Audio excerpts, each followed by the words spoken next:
Good evening, Paulsboro, New Jersey. And welcome to TRL 102.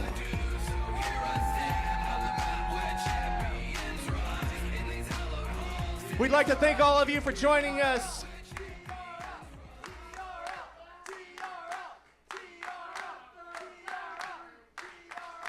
We'd like to thank you for joining us one more time here from the historic Paulsboro Wrestling Club. We got a heck of a card on deck for you tonight. But at this time, I'd like you to join me in welcoming back a true legend of the Monster Factory. Ladies and gentlemen, Jafar. Ladies and gentlemen, welcome to TRL 102, The Last Stand. My name is Devlin Ridley, and I feel like we just have a treat come to commentary. Ladies and gentlemen, I'm joined by longtime Monster Factory commentator, the Silencer, Chaz Williams. Well, thank you, Devlin, for that amazing introduction. But talking about introductions, Jafar to kick off the last ever TRL? I feel like I'm living in 2022 right now. Past meets the future to form the present tonight. Last time I saw Jafar, he was striving for some gold, so I'm interested to see what he has to say here tonight. Thank you. You don't know what that means to me. Thank you. I just wanted to come out here real quick and just say thank you to everyone. This has been my home for about 8 years or so, in or out, whatever. And it's meant everything to me. It's made me grown as a person. And I just want to thank a couple people.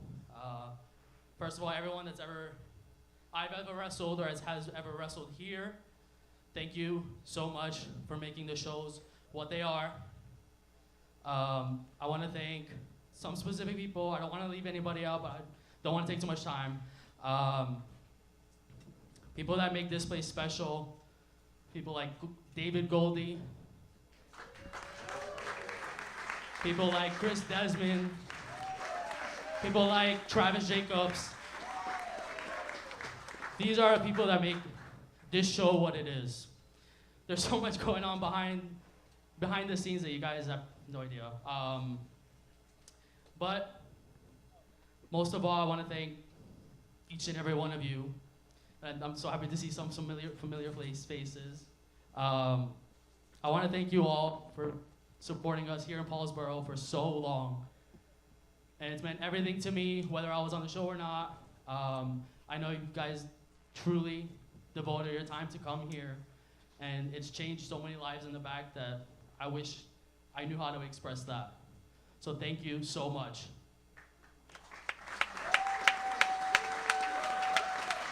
Don't want to be a Debbie Downer. Tonight is TRL 102. Tonight is the final stand. So Paulsboro, get ready for some total wrestling live. You said it best, Jafar. Emotions run deep, as well as the roots here in Paulsboro, and a hell of a way to kick off this historic, monumental event, the very last TRL. Ridley, it's an honor to be here, but wait a minute. Ladies and gentlemen, your opening contest is scheduled for one fall, and it's a 6-man tag team match.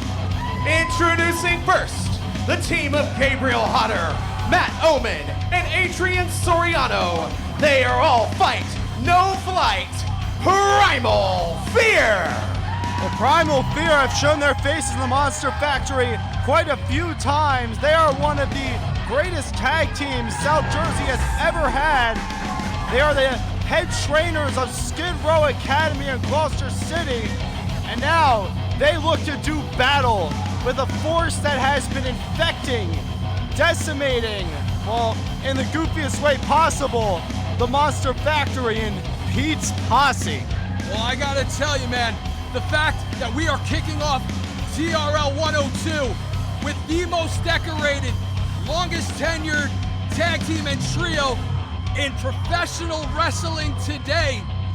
Primal Fear, Adrian Soriano, Gabriel Hodder, Matthew Omen, the Scavengers of Human Sorrow are back. Three men who are built like statues. And just like statues, they want the crowd to feast their eyes as they take on, well, Pete's Posse.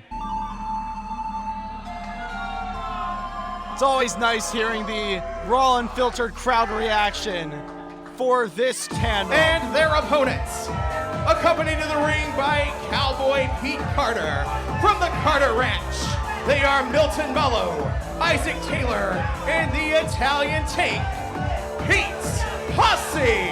Well, Pete's Posse, they may not look the part, but they are former Monster Factory Tag Team Champions looking to get those titles back, will I say. Well, it's an interesting, Tonight, well, I guess Pete's it's Posse the last got time to get the last word here. at the Paulsboro Wrestling Club, and all of you losers and geeks get a chance to see the hottest, pinkest posse in professional wrestling, Sunday Night Legacy, as the greatest tag team of all time, the greatest faction of all time. And tonight, every one of you is going to figure out and learn that nobody beats up Pete's Posse. Well, if you ever ask me who could beat up Pete's Posse, I'd give you the list as long as a Santa Claus list, and we're about to add 3 more names to that list. I can almost guarantee you that Primal Fear is here tonight for one reason and one reason only. We talk about legacy, we talk about history, monumental event. They are here to cement their legacy as the greatest tag team in Monster Factory professional wrestling history. You're talking tag team wrestling, don't forget, we have an insanely stacked tag team turmoil match for the Monster Factory tag titles coming up later tonight. That one's sure to be a doozy, but the image of these 6 men staring each other across the ring as we've got Milton Malo starting off with Adrian Soriano. And you can see the look of intensity on the eyes of Soriano.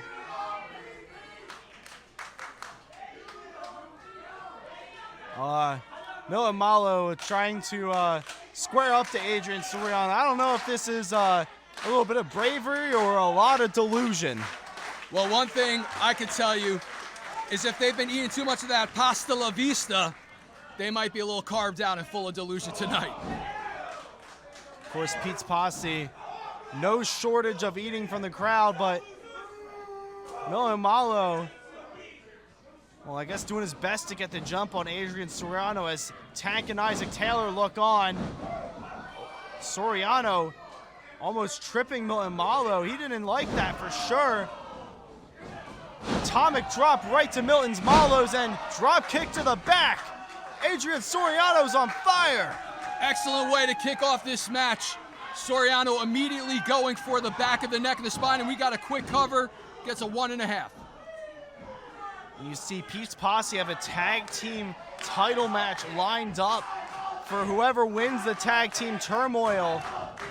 That opportunity was earned last week on TRL 101 after beating Brian Murphy, and It's Complicated in a 6-man tag team match. As now Gabriel Hodder is the legal man. Milton Malo just got axe handled.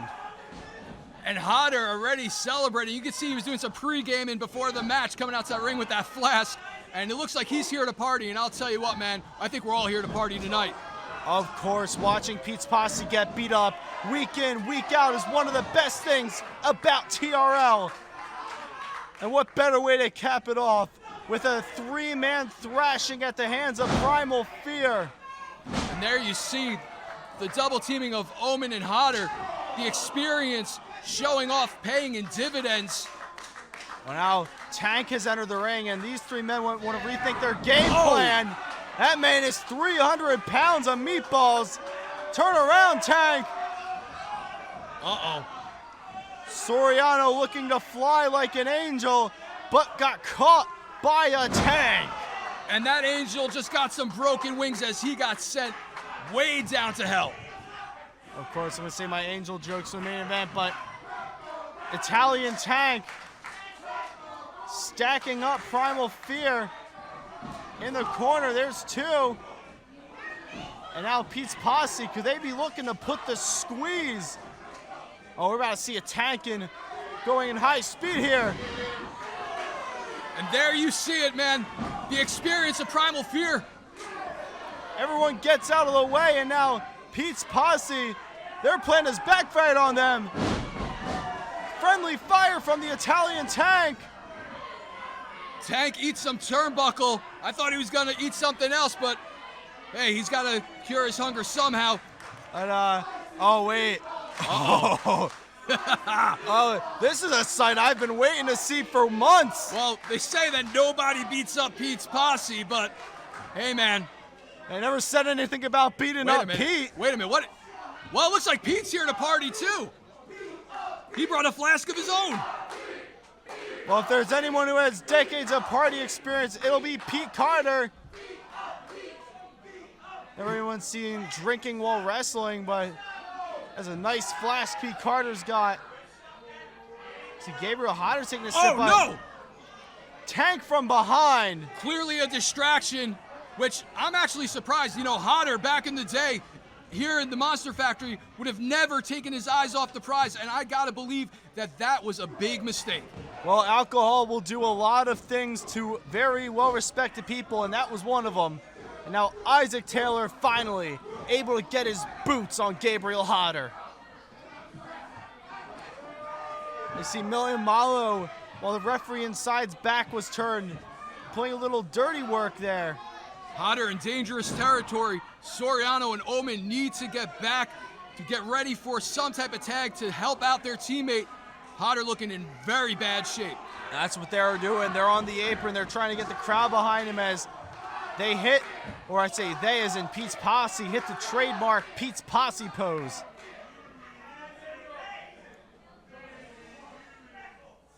Hodder slow to get to his feet, looking for that tag, but put right back into the corner. And I'll tell you what, that is the most dangerous territory to be on the other side of the ring, completely unable to get that tag.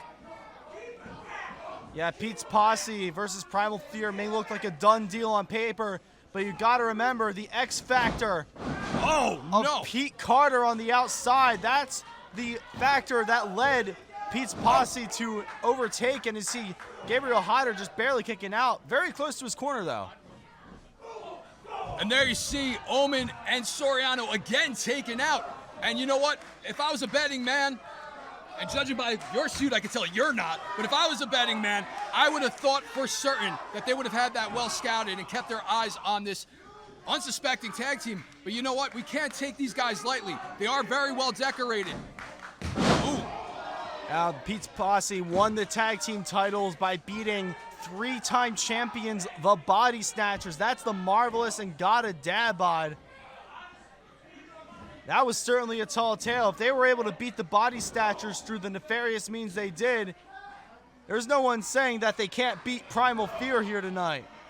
Yeah, well, the one thing I think that they... Oh, huge leg drop. A lot of meat on that leg drop there, Chaz.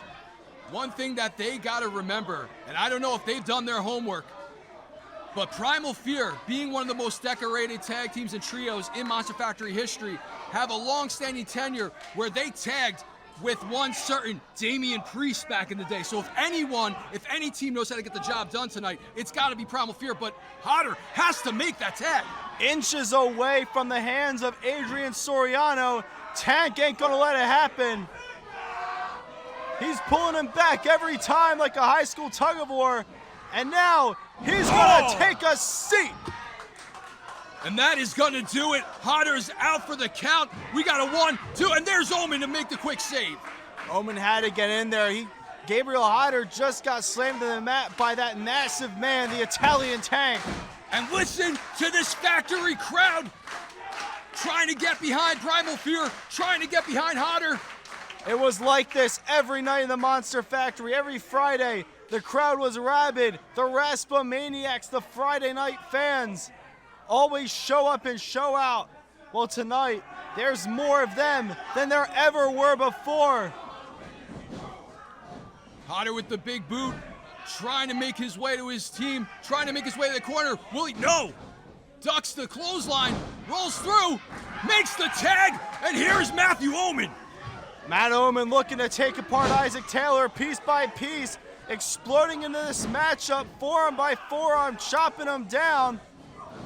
Ooh, taking out the midsection, stomping on the fingers. And a wicked whipping kick to the head. Million Malo, what are you doing? Trying to get some of Matthew Omen. That definitely did not work out well for you. And Vicious super kick, vicious Omen slam. Omen seems to have this match in control, and just like that, in the blink of an eye, the tide has turned here in Paulsboro. yeah, Tank got intercepted. Isaac Taylor getting thrown out with that exploder suplex to the middle. Watch out, Matthew Omen. Oh no! Tank looking for that Samoan drop, or the Italian drop as I like to call it perhaps. And there's the tag to Soriano. I don't think Tank saw it. Soriano with the fresh tag going to the top rope district. Soriano Airlines is in full business today, Chaz. I always said Soriano soars in Paulsboro. How I didn't see that one, I have no idea. But nevertheless, Isaac Taylor now perhaps looking for the coup de grace is Primal Fear. Could this be the beginning of the end? 3 ways to a draw, but Isaac Taylor escapes. Soriano is hit. He's got the cover. 1, 2, no! Isaac Taylor just barely almost managed to snatch victory from the jaws of defeat. Huge lariat. And now both men are down. There is chaos on the outside. Referee doesn't see it. Everything's broken down here. It is Soriano, it is Taylor in the ring. Both men are down, Chaz. You can see the toll has been taken on Soriano and every man in this matchup. Isaac Taylor and Adrian Soriano going blow for blow. That's not a sentence I thought I'd be saying 6 months ago. Well, you gotta wonder, is this gonna come down to experience? Is this gonna come down to a determination to prove yourself? Rolled through by Soriano. Wait a second. All for one! Got him the second time. Isaac Taylor's out on his knees. Could this be the beginning of the end? All for one by Primal Fear! Soriano with the cover! Crazy combination. That'll do it. Hell yeah! Here are your winners, Primal Fear. Primal Fear, blenderizing Isaac Taylor like there's no tomorrow with that massive triple team finisher. And this is what you love to see. History, legacy, lineage, proving itself to be the winning, determining factor here at this historic monumental night in Paulsboro, New Jersey. And I will do something I've never done before. I'll speak to the praises of Pete's Posse. They went toe-to-toe with Primal Fear for 10 minutes. That is a feat in and of itself. Yeah, but at the end of the day, it was the heart, the determination, and the brotherhood of the scavengers of human sorrow, Primal Fear, to get the job done. Well, congratulations to Primal Fear. We have the most stacked TRL card of all time, because coming up next, it is Kaden Hernandez, Oliver, it is Tim Dynamite, and it is our TRL champion, Christian Rocco. The belt will be on the line in fatal 4-way action, as I am joined at this time by Jason Heat. Hello, hello. Welcome to the commentary booth, Jason. It is a privilege and a pleasure to be here for the final stand, the finale of TRL for the foreseeable future, and our last night here in Paulsboro. I wouldn't miss it for the world. You can take the people out of the Monster Factory, but you'll never, and I mean never, will be able to take the Monster Factory out of the people. I don't know how the Monster Factory was inserted into the people to begin with, but I appreciate it.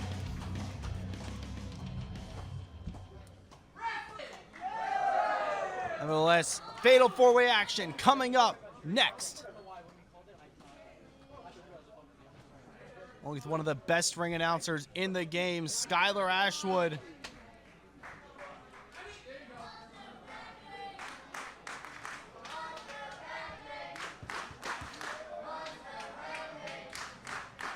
Your next match is scheduled for one fall. And it's a fatal 4-way for the TRL Championship. Hey, 2000, EST. That's that OCOE.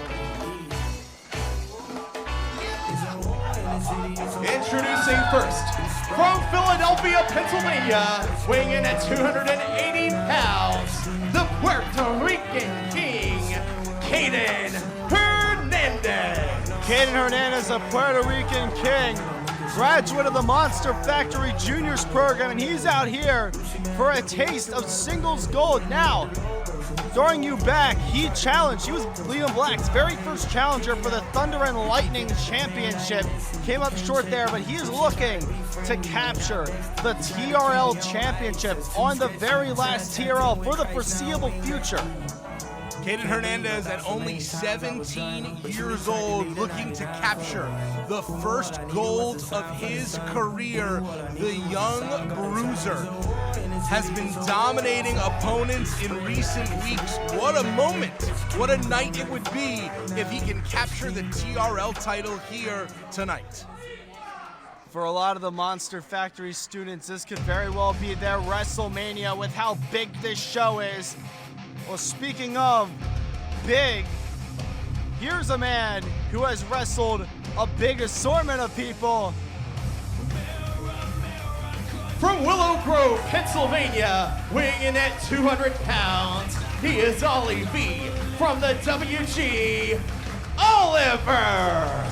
Oliver has significant history with our TRL champion, Christian Rocco. It would be a real extra sweet taste for Ollie to defeat his former tag team partner and win the title tonight.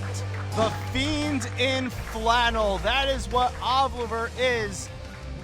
Personal issues aside, he's got a hell of a road to get this TRL title. All four of these competitors do. The second defense ever of this title, and it's a fatal four-way. From the mean streets of Royersford, Pennsylvania, weighing in at 175 pounds, Tim Dynamite. Well, let me take you back to 2 weeks ago on TRL 100 when Tim Dynamite and Christian Rocco duked it out in our main event for the inaugural championship. That night, it was Christian Rocco winning the title with Tim Dynamite falling short. Will the story be the same tonight? Tim Dynamite sure hopes to get a good do-over here. Tim Dynamite, the closest of these four men to get a taste of this title in the past. He is looking to right a perceived wrong by walking out of our finale as the TRL champion. Look at those moves.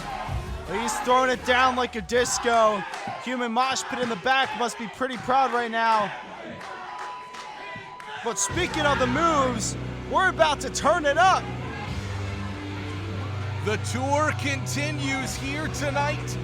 Final stop in Paulsboro, New Jersey, and it is a sellout. And the champion, rocking his way across the USA, weighing in at 225 pounds, he is the TRL champion, the Wild Child, Christian Rocco. The Karaoke Kid has been in residence here in Paulsboro, New Jersey for quite a while, but all good things must come to an end. He's gonna be going to new towns very soon, but will he be doing it as the TRL champion? That remains to be seen. If these three men have anything to say about it, that will not be the case. But it is a fatal four-way, sudden death, one fall to a finish. Christian Rocco doesn't have to be pinned or submitted to lose his championship. That is the danger of a fatal four-way. A lot of history in this ring. Christian Rocco and Tim Dynamite meeting in the finals to determine the first ever TRL champion. And of course, a long history between Rocco and Oliver as the tag team Ollie Rock. It was a brutal assault by Oliver on Rocco that indirectly led to Rocco's success. That assault led Rocco to discover karaoke, and karaoke led him to embrace himself in a way that brought him to championship gold. In a lot of ways, Rocco is all Oliver's fault. Oh, I want to see you tell that to Oliver's face, and I want to see what his reaction would be, because he will definitely not like that. Nevertheless, all 4 men squaring up. Christian Rocco goes right for Tim Dynamite with a bullseye. Clearly a lot of enmity between those 2 men, and now the former tag team allying, at least for a moment, against the most physically imposing member of this match. Now Caden Hernandez has a high road. If Ali and Christian Rock have put aside their differences in order to team up on you, Well, it's you a know you're a force to be reckoned with. It's a reunion tour. You hear the crowd chant Ollie Rock. Maybe we are seeing the resurrection of the band. They just suplexed Caden Hernandez. That is no small feat, even for 2 people. Is this going to be the feel-good story of TRL's finale? A tag team coming together and rejoining friends again. It looks like it. I want to see a karaoke duet, but Oliver, not a supportive man in that regard. That reunion did not last long. That was about as long as an Oasis reunion. And now Christian Rocco, kangaroo kicking Oliver off. The former tag team partners collide now, gold at stake. Christian Rocco making his 2nd defense after defeating Anthony Bennett last week at TRL 101.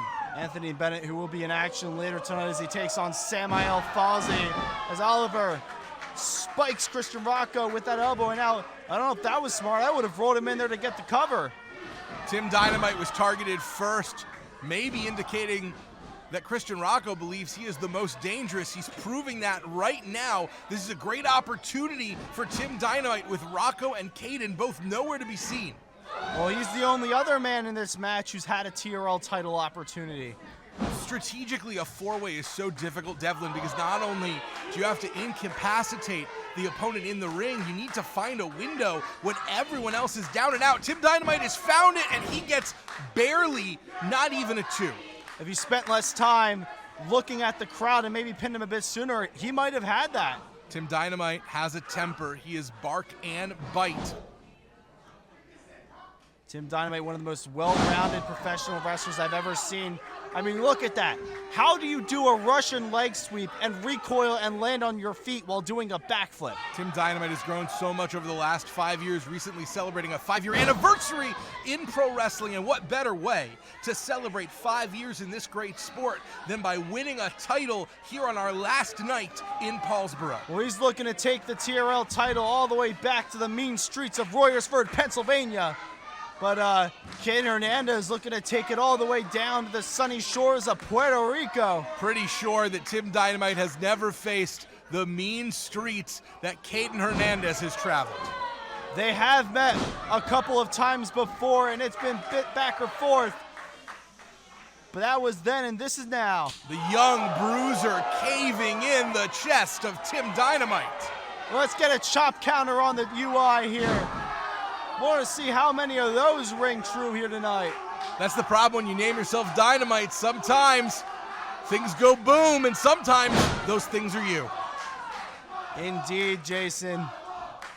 Caden Hernandez putting his hands up, put up your dukes, and now lifting Samoan drop on Tim Dynamite, but the champion defends. Christian Rocco spoiling Caden's dreams of becoming a TRL champion, and now trying to chop him down, but I don't think he just stood right up through all of that. And make no mistake, Christian Rocco did not do that because he has any affection for Tim Dynamite. That was pure self-interest, because as you mentioned before, no champion's advantage. If Christian Rocco is not involved in the fall, he loses his title, and now Oliver making the save. You are never safe in a fatal 4-way. That is why they call it fatal 4-way. You're only safe when it's over and your hand is raised in victory. Oliver slammed to the ground. The odds are always against you, especially in this type of match. Now Christian Rocco looking to chop the big man down. The wild child with the hard hands looking to rock Caden Hernandez. Laying the beat right on the thick neck of Caden Hernandez. Maybe he'll learn to punch in time one of these days, but I don't think today's going to be that day. Same day as he learns to sing in tune, brother. Same day as he learns to sing in tune. That's a moment we've been waiting for, but speaking of moments we've been waiting for, all three competitors are ganging up on Caden Hernandez. Well, that's the problem. When you are the clear and present danger, you make yourself a target. It really nullifies whatever advantage Caden Hernandez may have had. And Caden is practically on his feet. Rocco counting in the band, and now a triple pounce pushes Caden Hernandez out of the ring. But Tim Dynamite with that roll-up looking to take advantage. Now Ali following up with a roll-up of his own. Somewhere backstage, Brian Murphy is blushing. Very, very close. That was very, very close. Now Tim Dynamite and Oliver squaring up. Got caught with that Pele kick. With Caden Hernandez, the field seems even. With Caden Hernandez outside the ring, the field now seems very even between Oliver, Rocco, and Dynamite. No way. No way. He just pressed a whole human being over his shoulders. And Gravity did the rest. The unofficial tag team partner of Christian Rocco against Tim Dynamite. It's like two exes looking to get back together. Now Christian Rocco calling the plays. Is Oliver going with the Ollie Rock chance? It seems like, at least for a moment, Oliver is all aboard the Ollie Rock Express. Wheelbarrow Bulldog in tandem. But it can only last for so long, because as much as the good times are rolling, only one of these men can win. Yeah, this ain't the tag titles. That'll come later in our show. This is mano a mano, a mano, a mano. The question is whether or not this bromance can survive past tonight. Oliver firing up Christian Rocco. Ring of Fire clothesline. Well, no one knows how to get your goat quite like your ex, and whether that's a tag team partner or in any other kind of relationship, they know how to bait you, and now Oliver looking to get the win.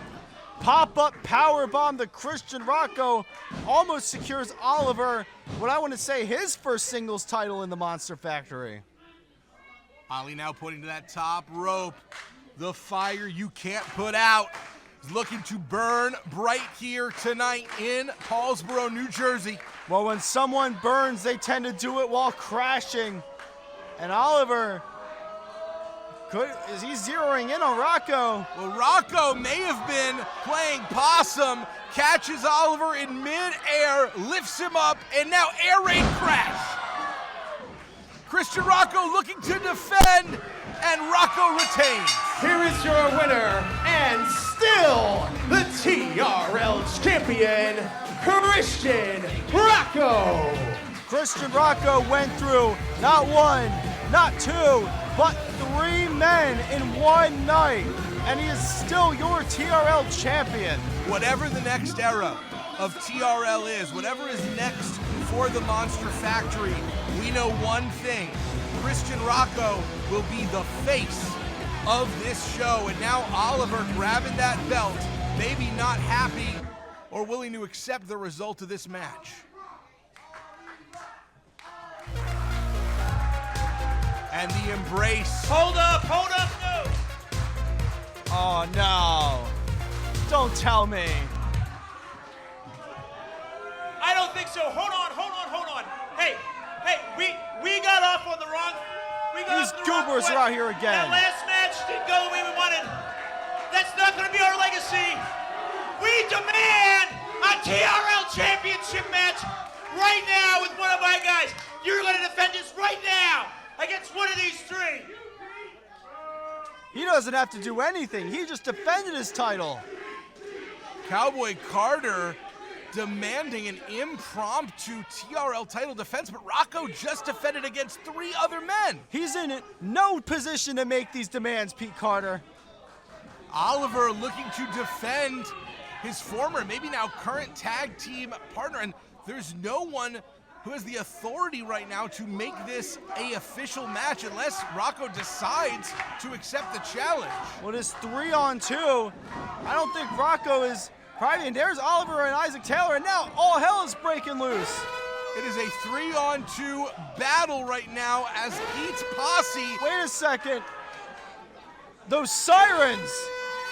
those wicked, maniacal sirens. Certainly signifying something. I'm about to lose it. That's Kodiak. Red ball and all. It is a night of big returns, and maybe none bigger, literally and physically, than the legend Kodiak. A man who was once a doctor is now unstable. And Pete's posse, oh, they're in for a world of chaos. I don't think you want to be holding that ball, Christian Rocco. Enlighten me. It's before my time. What happens when you hold the ball, Devlin? Well, you ever try and swim with great white sharks while you have a massive ham hock? That's what's going to happen to you. Kodiak decimated the Italian tank, and that is twice in a row that things have not gone the way Pete Carter wants.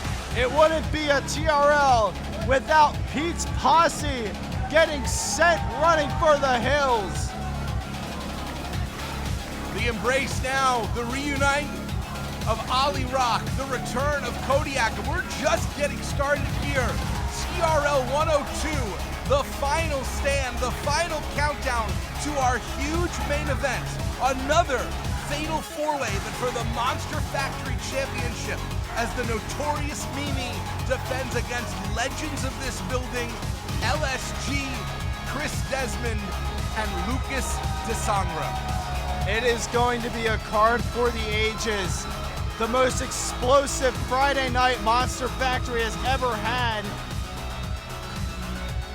What a heartwarming reunion it has been for Ali Rock. And while this is the last Monster Factory branded event in this building, it's not the final wrestling show, the final professional wrestling event to take place here at the Paulsboro Wrestling Club, because this Sunday, Fight Pro Wrestling will close the building down with Enter the Fight Round 3, and coming up next, we have a Fight Pro Showcase match to set the stage for what's to come this Sunday.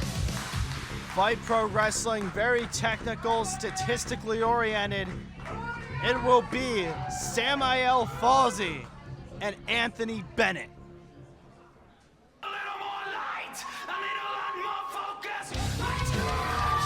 Introducing first, from the Fozzy Republic, weighing in at 210 pounds, the President, Samael Fawzi.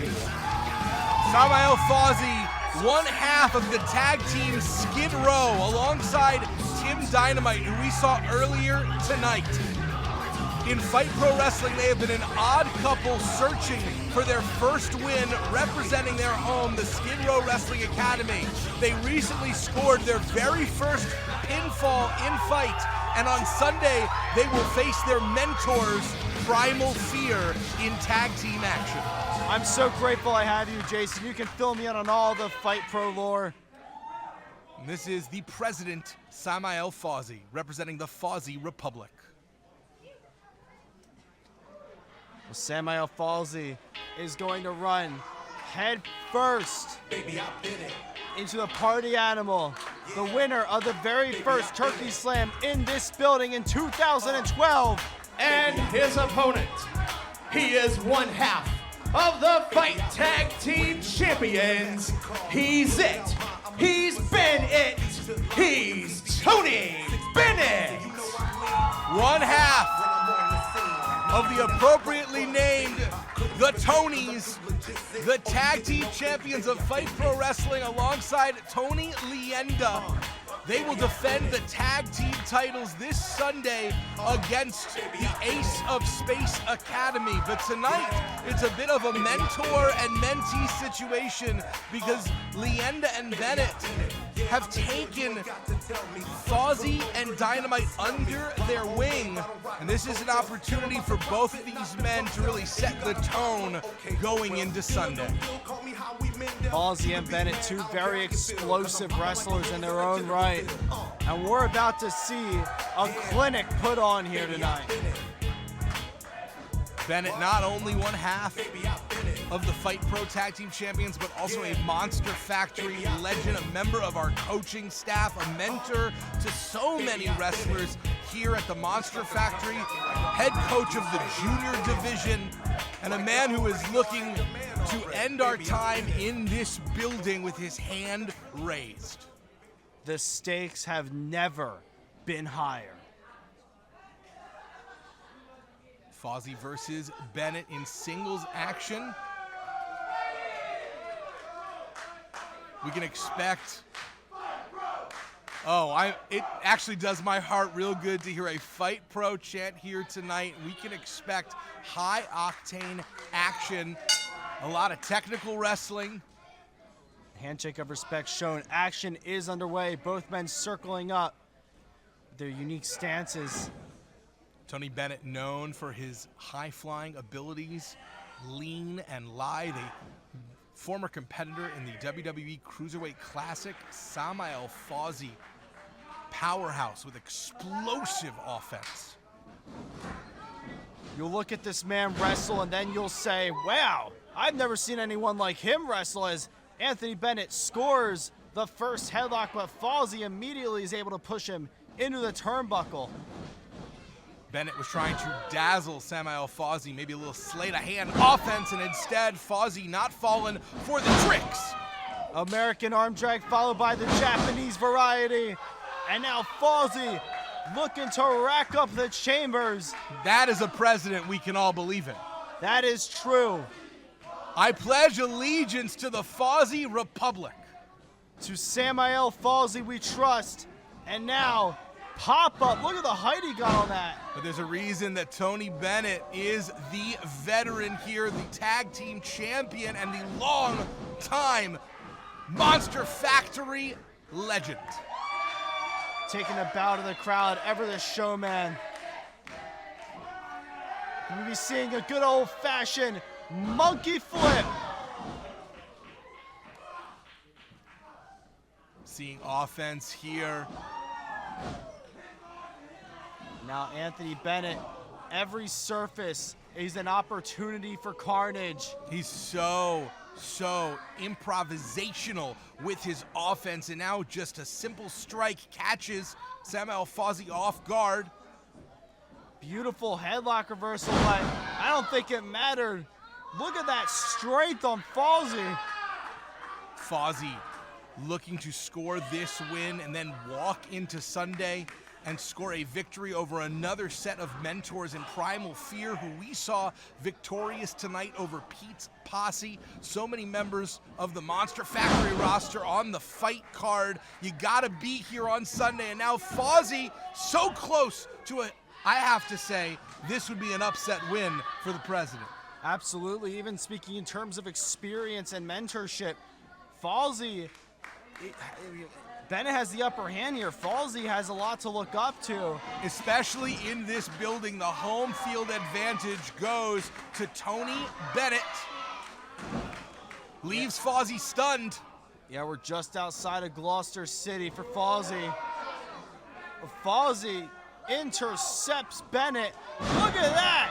Beautiful variation of a Michinoku driver, gets the cover, and Bennett out at the last moment. Bennett's got to be careful. He's got to hit him hard, but he's got to avoid being caught. There's so much pride on the line right now for Tony Bennett here tonight. This final for this foreseeable future edition of TRL. All of this roster wants to go out with a victory, but particularly people who have been here for such a long time at the factory. It's very meaningful. This has been our home for 13 years. The longer you've been here, the more sentimental it is. And now, Tony Bennett goes up. Beautiful double drop kick right into the chest of Fozzy. Out of the pop-up reversal, and now he catches them with a seated lariat as Bennett is looking to fly.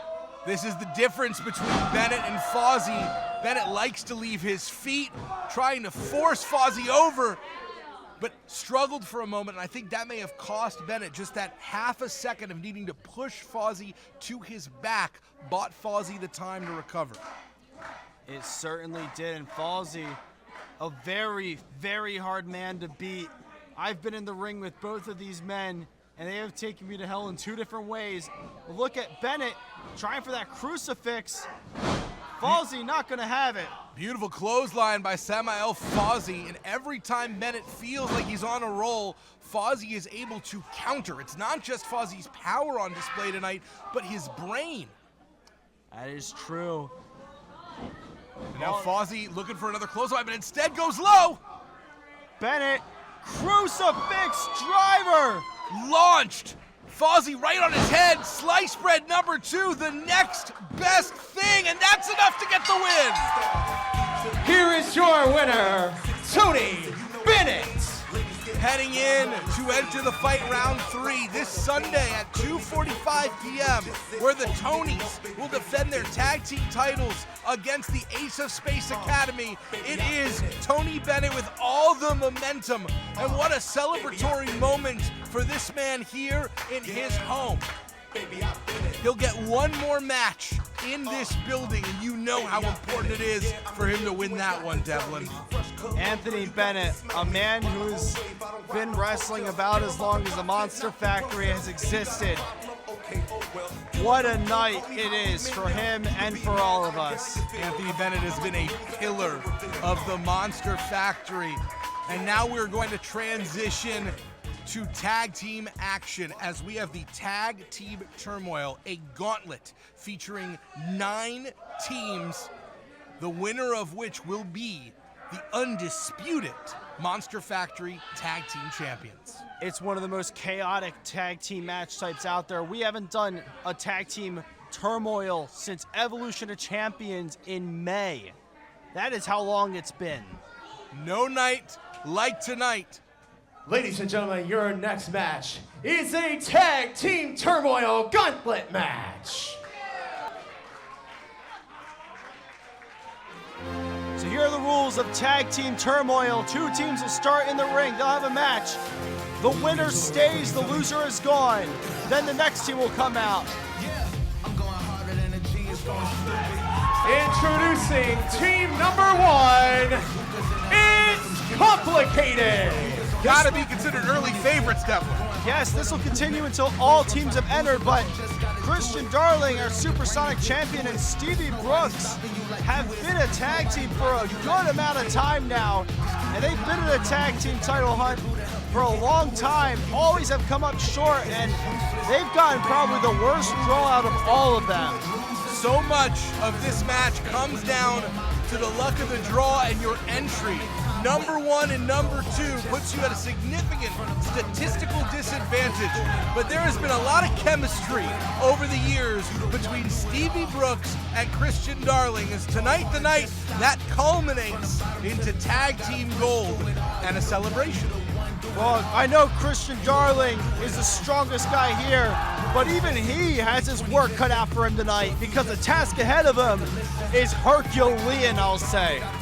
The Supersonic champion looking to become 2 belts. Prime time Christian Darling tonight. And now here's a team that has had issues with both Christian Darling and Stevie Brooks. They are the Renegade EJ Rodriguez and Dreamkiller Mikey Tons, the Ruckus. Team number 2, the Renegade EJ Rodriguez and the Dream Killer Mikey Tons. Coming at you from the wrong side of the Paulsboro train field. It behooves both these teams to try and end this quickly. There are 7 more teams in line, chomping at the bit to come out here and get a taste of tag team gold. The longer this particular match goes on, the more it drains these competitors and puts them in an even more significant disadvantage down the line. Yeah, when you're in a tag team turmoil gauntlet, all your game plan goes out the window. You're focused on conserving, because you can win, and you can win, and you can win another, and you can win another, and you still can lose in the end.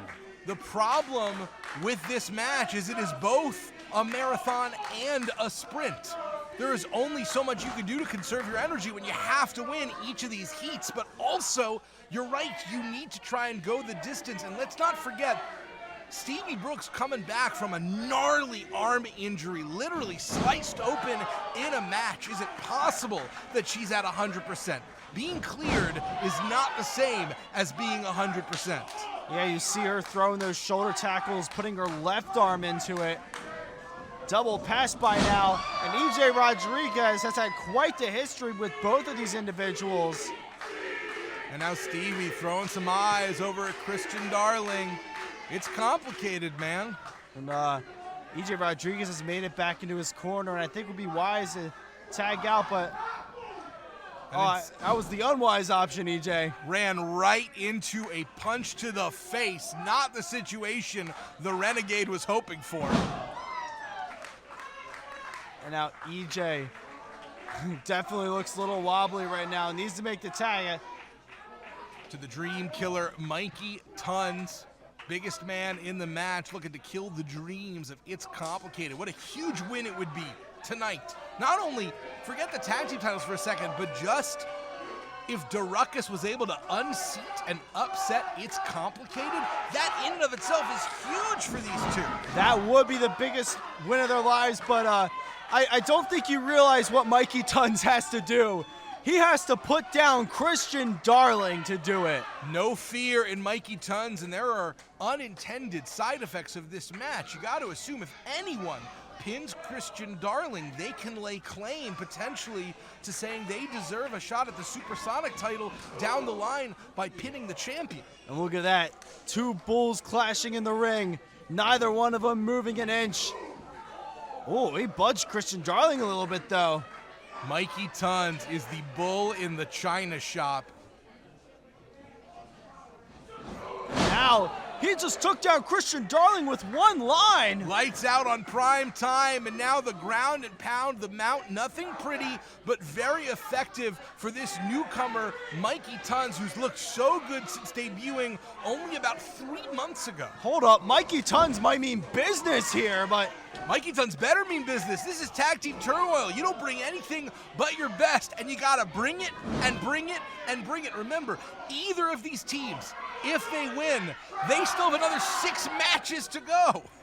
EJ Rodriguez, I don't think that was wise of him. You just got taken down by Stevie Brooks. And now dumped out of the ring. Darling fed Rodriguez to Stevie, and boy, did she cook. Oh no. Oh, I know where Christian Darling's mind is at, and I don't like where Mikey Tons is about to go. Well, Darling is able to do this early in the match. Will he be able to pull this off late in the game? But this might go to It's Complicated. And he just killed the dream of the Dream Killer. One down, potentially many to go. They're going to have to take advantage. Will It's Complicated? Introducing team number 3. Rest period. Oh, wait a second. The team of Saul and Clockwork, Dylan Shaw. Saul's back. We haven't seen him wrestle in a very long time. He's been out with a lumbar injury, couple herniated discs, but nevertheless, this is his first appearance, and it's in tag team turmoil. Also very unexpected to see Dylan Shaw team with Saul instead of his usual Cole Shaw partner, Ezra Coleman. Wonder if they're looking at a change in direction for each other. Well, I don't know. I know what Christian Darling's looking at. He's looking at 2 crash test dummies right now. Saul looking to make tonight an incredible episode of the Saul Show. Bit of respect there between Darling and the Clock King of professional wrestling, Dylan Shaw, the technical timepiece. Well, Dylan Shaw able to get out of the way. You know, Saul and Shaw kind of rolls off the tongue a little better than Cole Shaw did. Nevertheless, Dylan hits full steam ahead to Darling and swinging neck breaker. And now you want to think, did Darling TKOing Mikey Tons take too much energy out of him? Is he going to have to rely on Stevie Brooks to make the hot tag? Great fisherman suplex into the bridge. Darling breaks out. On paper, this is a mismatch. A first-time team. Saul returning to wrestling for the first time in a long time. Maybe not fully in ring shape. We'll find out. Tag made to Saul. But we know that it's complicated. Already just had a grueling match against Deruckus. So if there's ever a time for an upset, it's right now. Yes, Saul Ever, the technical wrestler. You see that branded singlet on him. That's not something any Joe Schmo can buy off the street. That is earned. No, you got to buy that off the internet. Christian Darling ducks underneath, double shoulder tackle. And now both Saul and Shaw are down, and Christian Darling is looking for the main course here tonight. Christian Darling, a one-man wrecking crew, but why have all the fun? Tag into Stevie Brooks. And now Stevie with Saul, Darling with Shaw. Could it be tandem?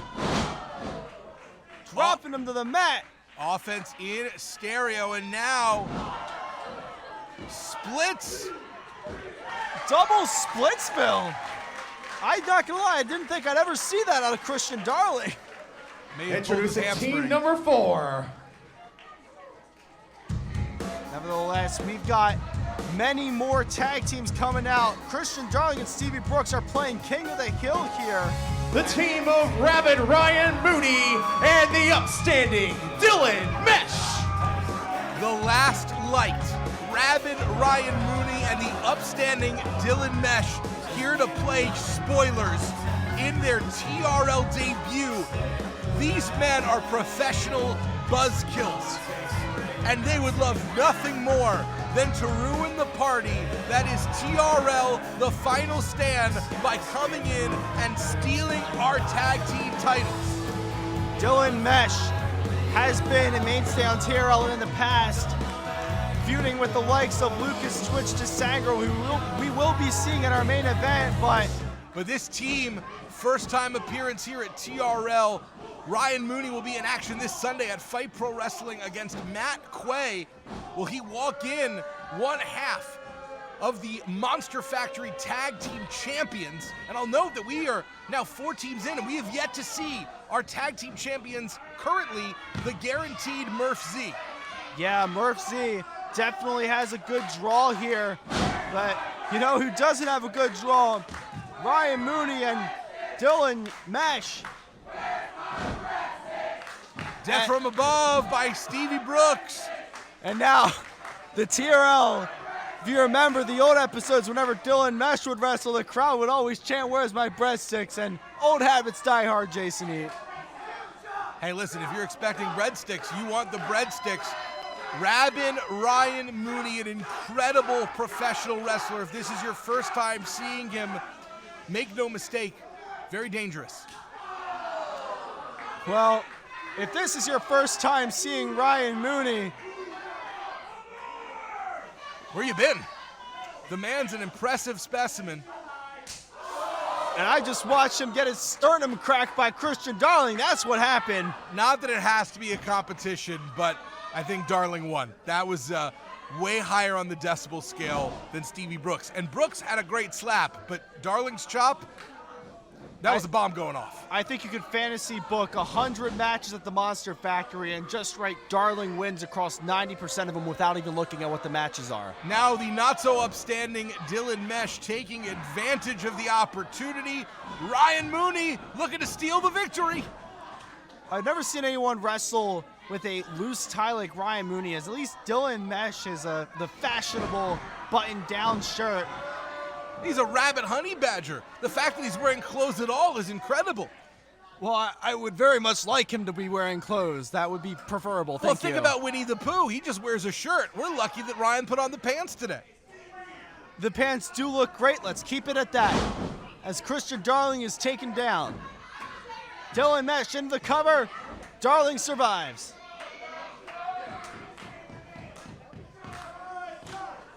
Dylan Mesh beating down the ankles of Christian Darling. And of course, this is the third match in a row as part of this Tag Team Turmoil Gauntlet match for Christian Darling and Stevie Brooks. At some point, they got to get worn down and worn out by the situation. Will the Last Light be the ones to capitalize? The Tag Team Turmoil, when it was announced, you see every tag team crawling out of the clockwork. Tag there for Ryan Mooney. You see teams like The Last Light who are making their in-ring debut at the Monster Factory because everyone wants a piece of tag team gold. Former Captured Lightning Tag Team Champions. And our friends, the Worldwide Wrestling Dojo. Ryan Mooney now with the cover. We're seeing all of the different schools in the area converge like we do here at TRL. Super Crazy Pro Wrestling Academy, the Skid Row Pro Wrestling Academy, the Worldwide Wrestling Dojo. Everyone's here, and now we got to get a shot. We got to get a vaccine for Christian Darling because that man's rabid. You said it best, Jason. I don't know how much Christian Darling has left in him. Tag made now to the upstanding Dylan Mesh. Really tests the definition of upstanding as I understand it. For Darling and Stevie, this is their 3rd consecutive tag match. They have been wrestling for 11 minutes. And Ryan Mooney went for the pin, but it was Dylan Mesh who was legal. That may have cost The Last Light an opportune moment to take these tag titles, or at least to get closer to him. Well, I guess when you're as loony as Mooney is, you don't really think straight. Imagine what Mooney's like under a full moon. You ever seen a were badger before? Hey, they make novels about that concept. Anyways, I'm sure they do. even for a man like Christian Darling, fatigue may be setting in. Christian Darling is an incredible athlete, a real specimen, but he is still only human, and there are limits to the body. We're going to see if Darling can push past his tag made now to rabid Ryan Mooney. One of my favorite quotes ever. But nevertheless, Ryan Mooney grinding down Christian Darling, and that's the most brilliant thing you could do in this match. Keep Darling from tagging Stevie. This man's already been fatigued from 2 previous matches. If you can take Christian Darling out without much trouble, what are your chances that you're going to be able to take out another team, or even 2? The Last Light have done a great job of cutting the ring in half, keeping Darling isolated, trying to bait Stevie Brooks into the ring, or she might get stopped by the referee. Great tag team wrestling on display by The Last Light. And Christian Darling always going to fight back as Darling does. But is this a turnaround, Devlin, or a last gasp? We're going to find out in just a moment as Ryan Mooney looks to cut Darling off at the pass. Spine Buster! Patented, trademarked, copywritten by one Mr. Christian Darling. But that's only half the battle. Now he's got to crawl the rest of the way by hook or by crook. Can he tag in Stevie Brooks? The crowd is hot, and here comes Stevie to blow him away. Right now, it's simple. Stevie Brooks has to go on offense and cannot afford to stop. Run through them, destroy both of them. Leaving the Badger catatonic now, looking to have her way with the upstanding Dylan Mesh. Dylan Mesh looking to go for a ride, a bit of friendly fire there. Shades of Terry Funk and the ladder, except it was Stevie Brooks and Dylan Mesh. Went for that splits that scored the pinfall just a few minutes ago, but Ryan Mooney had it scouted. Grabbing Stevie by her hair. Can't afford to get disqualified. Beautiful pump kick. That's like a shotgun blast going off in your face. Right in the teeth of the Honey Badger. Stevie Brooks has the opportunity, but tagging in Christian Darling, who might still be the worse for wear. Well, if the man who's going to be worse for wear is Dylan Mesh, if he doesn't take it lightly, but going for a status update, and now interception by Ryan Mooney, DDT, double pin, and so close. Could not be closer, a centimeter of a second away from the Last Light moving forward. And this has been the longest we have seen any 2 teams go up against each other so far in this turmoil. Indeed, Christian Darling putting up one hell of a fight. A last stand fit for a show named after it. Stevie just turned Mooney inside out with the spear. Darling hits pay dirt. So many are down. Who is going to win this war of attrition? Dylan Mesh walking into danger. Status update delivered. Message sent. Left on red. And he does it. That's another notch. Introducing team number 4.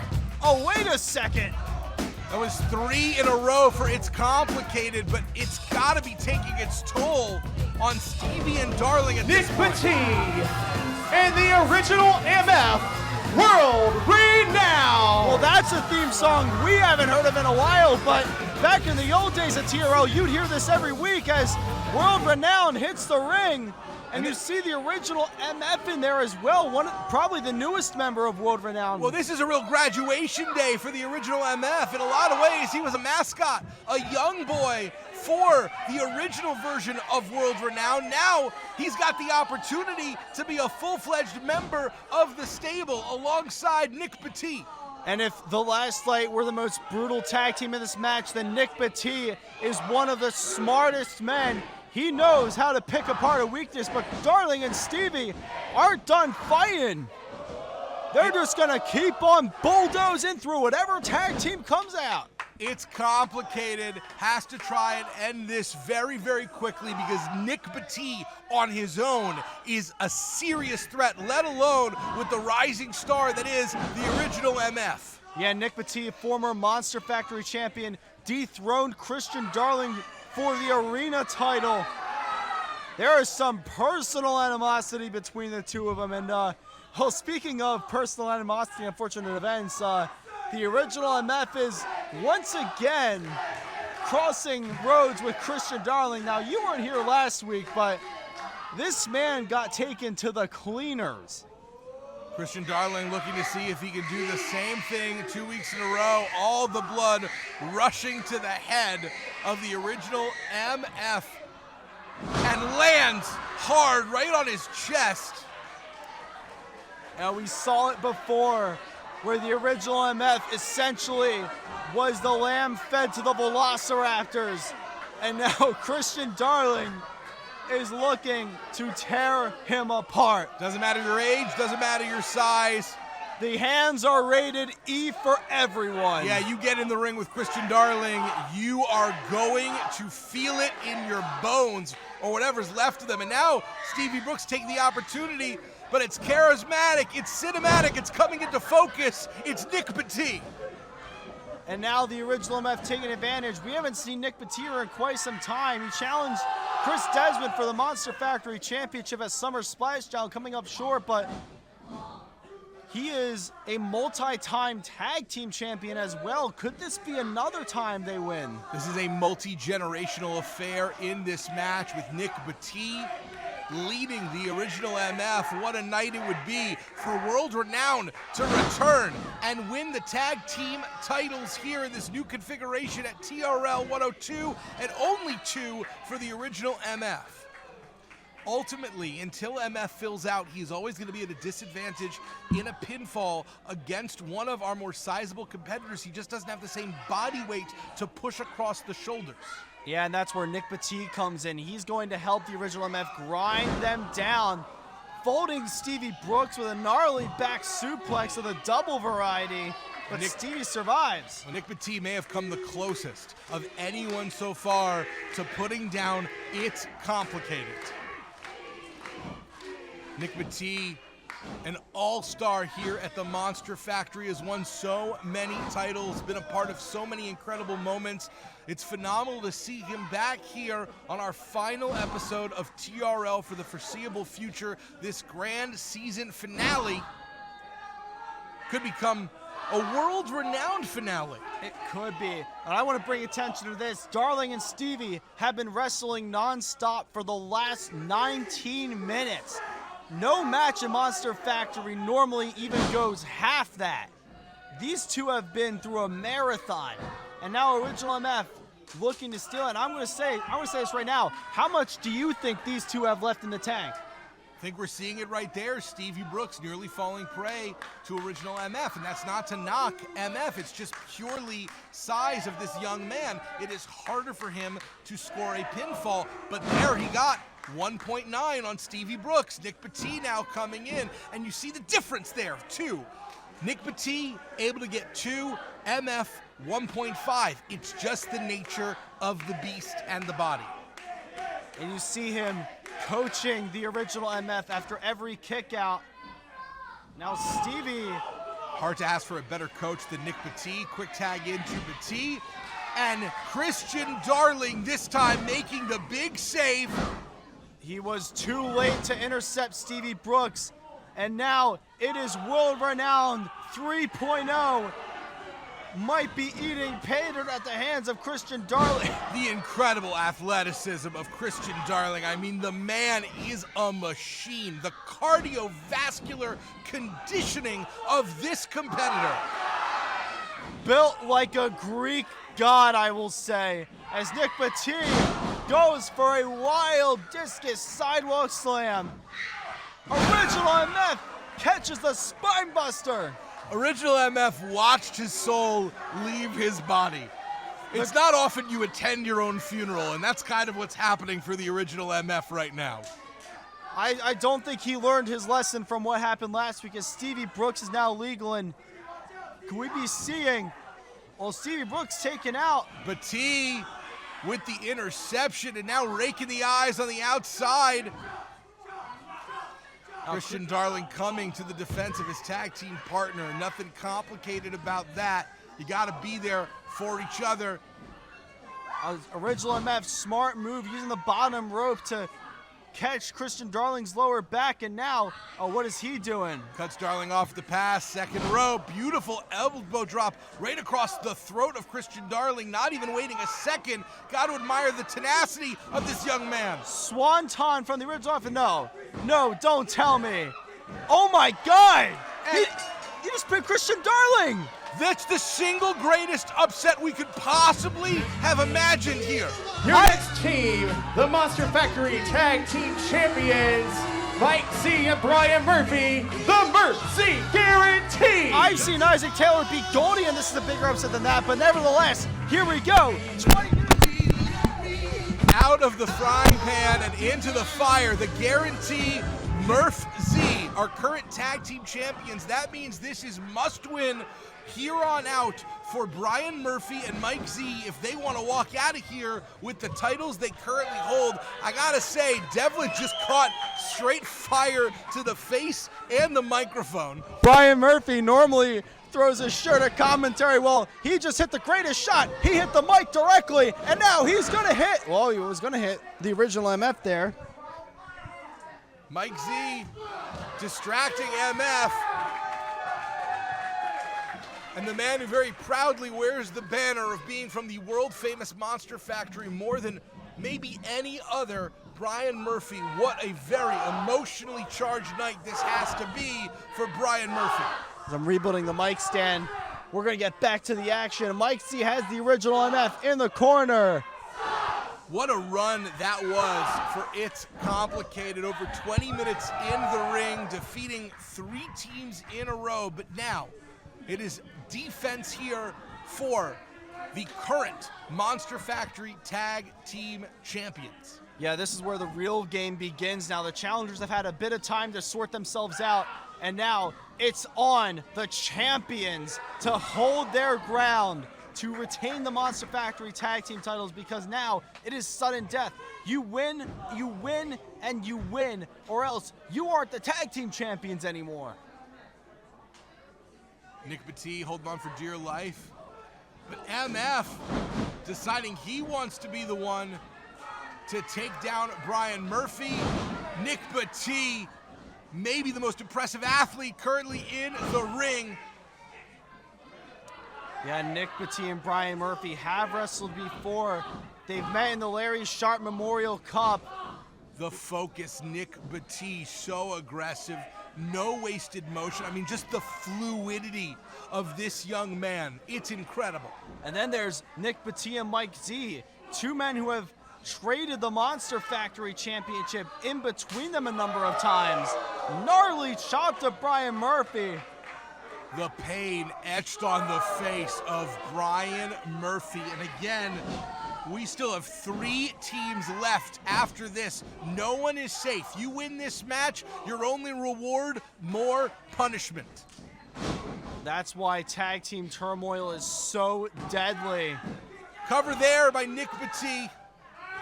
You see the frustration and resignation in equal measure on the face of Nick Petit, the leader of World Renowned. You gotta wonder how other former members of World Renowned like Chris Desmond or Brian Morris feel watching this happen without them. Well, we will be seeing Chris Desmond in our main event challenging for the Monster Factory Championship, so I think he's going to be fine.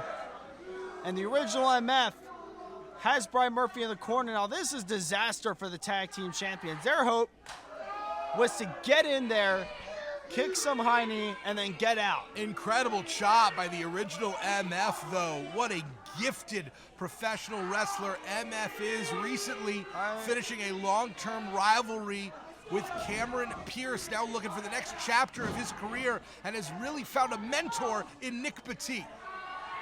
And now Nick Petit grabbing the hair, using those good old-fashioned dirty tactics.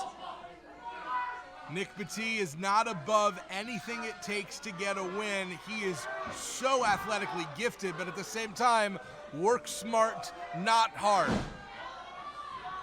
Yeah, Brian Murphy needs to make it back to his tag team partner, Mike Z, but you're in there with Nick Petit, man. That's not going to be an easy task. No quarter asked for, none given. This is what the tag team champions have asked for by initiating tag team turmoil 2 there for Nick Petit. Great job there by Petit, immediately grabbing the arm, maintaining control. That is the veteran instinct of Nick Petit. Brian Murphy up and over Nick Petit, retables him, takes him down with the line. This could be his opening. Some learn from Thez, some learn from Gotch. Pretty sure Brian Murphy has studied Larry, Curly, and Mo extensively. I was going to make that reference. I'm so glad you did. As Mike Z is now in the ring. Mike Z laying waste to Nick Petit and the original MF. Big mouth, even bigger battle. Lost that one. Anyway, Mike Z's great is the point. He is a talented man with a temper, center of the ring, and so close to putting away his longtime rival, Nick Petit. He hit him with the angle slam, and it wasn't enough. As crowd clearly not happy with that Nick kicked out.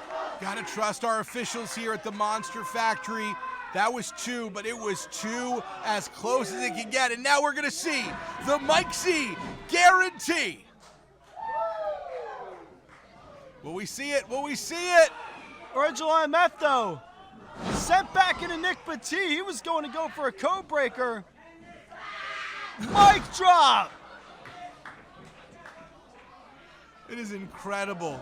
It is incredible to listen to MF realize his impending demise. I don't know what's more satisfying, the scream or the slam. Nick Petit coming in. I don't think you picked up on what just happened. Mike Z didn't realize MF wasn't the legal man, but Nick Petit is, and he's gone.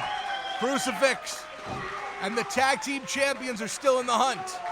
They've got a long road to go, though. A very long road ahead. Introducing team number 6.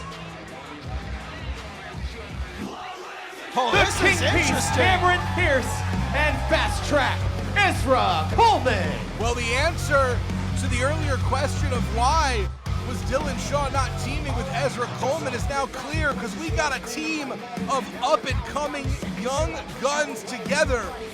I never would have thought to see the Kingpiece and the Fast Track on the same team, but now that I see it, God, it makes so much sense. It really does, Jason. They even got matching white jackets, kind of. They are young, they are fresh, they are so clearly the future of the Monster Factory. The question is tonight that future? And now, let me tell you this. Cameron Pierce used to be tag team partners with Brian Murphy as part of Children of Heart. That's going to throw a little bit of an extra wrinkle into things. The guaranteed Murph Z, 1 win under their belt. And the crowd cannot choose between all 4 of these men. As you mentioned, a lot of love between the Kingpiece and the master of the roll-up, who goes immediately for his signature move. Well, if you've never seen Cameron Pierce or Ezra Coleman wrestle, you're about to. And oh, brother, it is a treat as Two Cameron, there. And now tag made Ezra Coleman, sorry. yeah, Cameron Pierce looking for the O'Connor roll, but Brian Murphy is not really privy to roll-ups. He's the master of those. There is one word to describe this brand new tag team, and it is speed. You are not going to find two faster men in this entire company. High flyers too. I mean, Cameron Pierce is one of the best there is, and Ezra Coleman, have you seen this man's vertical? Well, speaking of vertical, we're about to take off with an airplane spin. Old school fundamentals on display by Brian Murphy, a man who never skips a day of training. And it's certainly paying off as both men are kind of woozy there.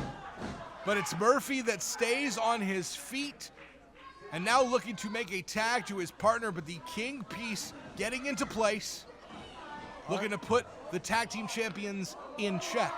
Oh, well, Cameron Pierce is going to be looking for checkmate eventually, but there's the old Children of Heart pose. Didn't work out for him that time. Cover now on Ezra Coleman, who just took a little bit of friendly fire. And now Brian Murphy brings Ezra Coleman back to Mike Z. They are looking to guarantee a victory tonight to walk through this entire gauntlet. And now Mike Z making the cover on Ezra Coleman, a former Monster Factory champion, current tag team champion. Mike Z, a man with all the tools for success. Ezra Coleman, people have him pegged for big things. Is tonight going to be the night that all of that potential is made manifest into reality, Devlin? Well, we're going to see, because Cameron Pierce is getting back in the ring. He caught Brian Murphy with a swerve kick. Already, this team is so impressive. Incredible to think this is their first night ever tagging together. And That was an interesting tandem move, but nobody was home there. no water in the pool. Brian Roll up. Murphy rolling him up. He's got it deep.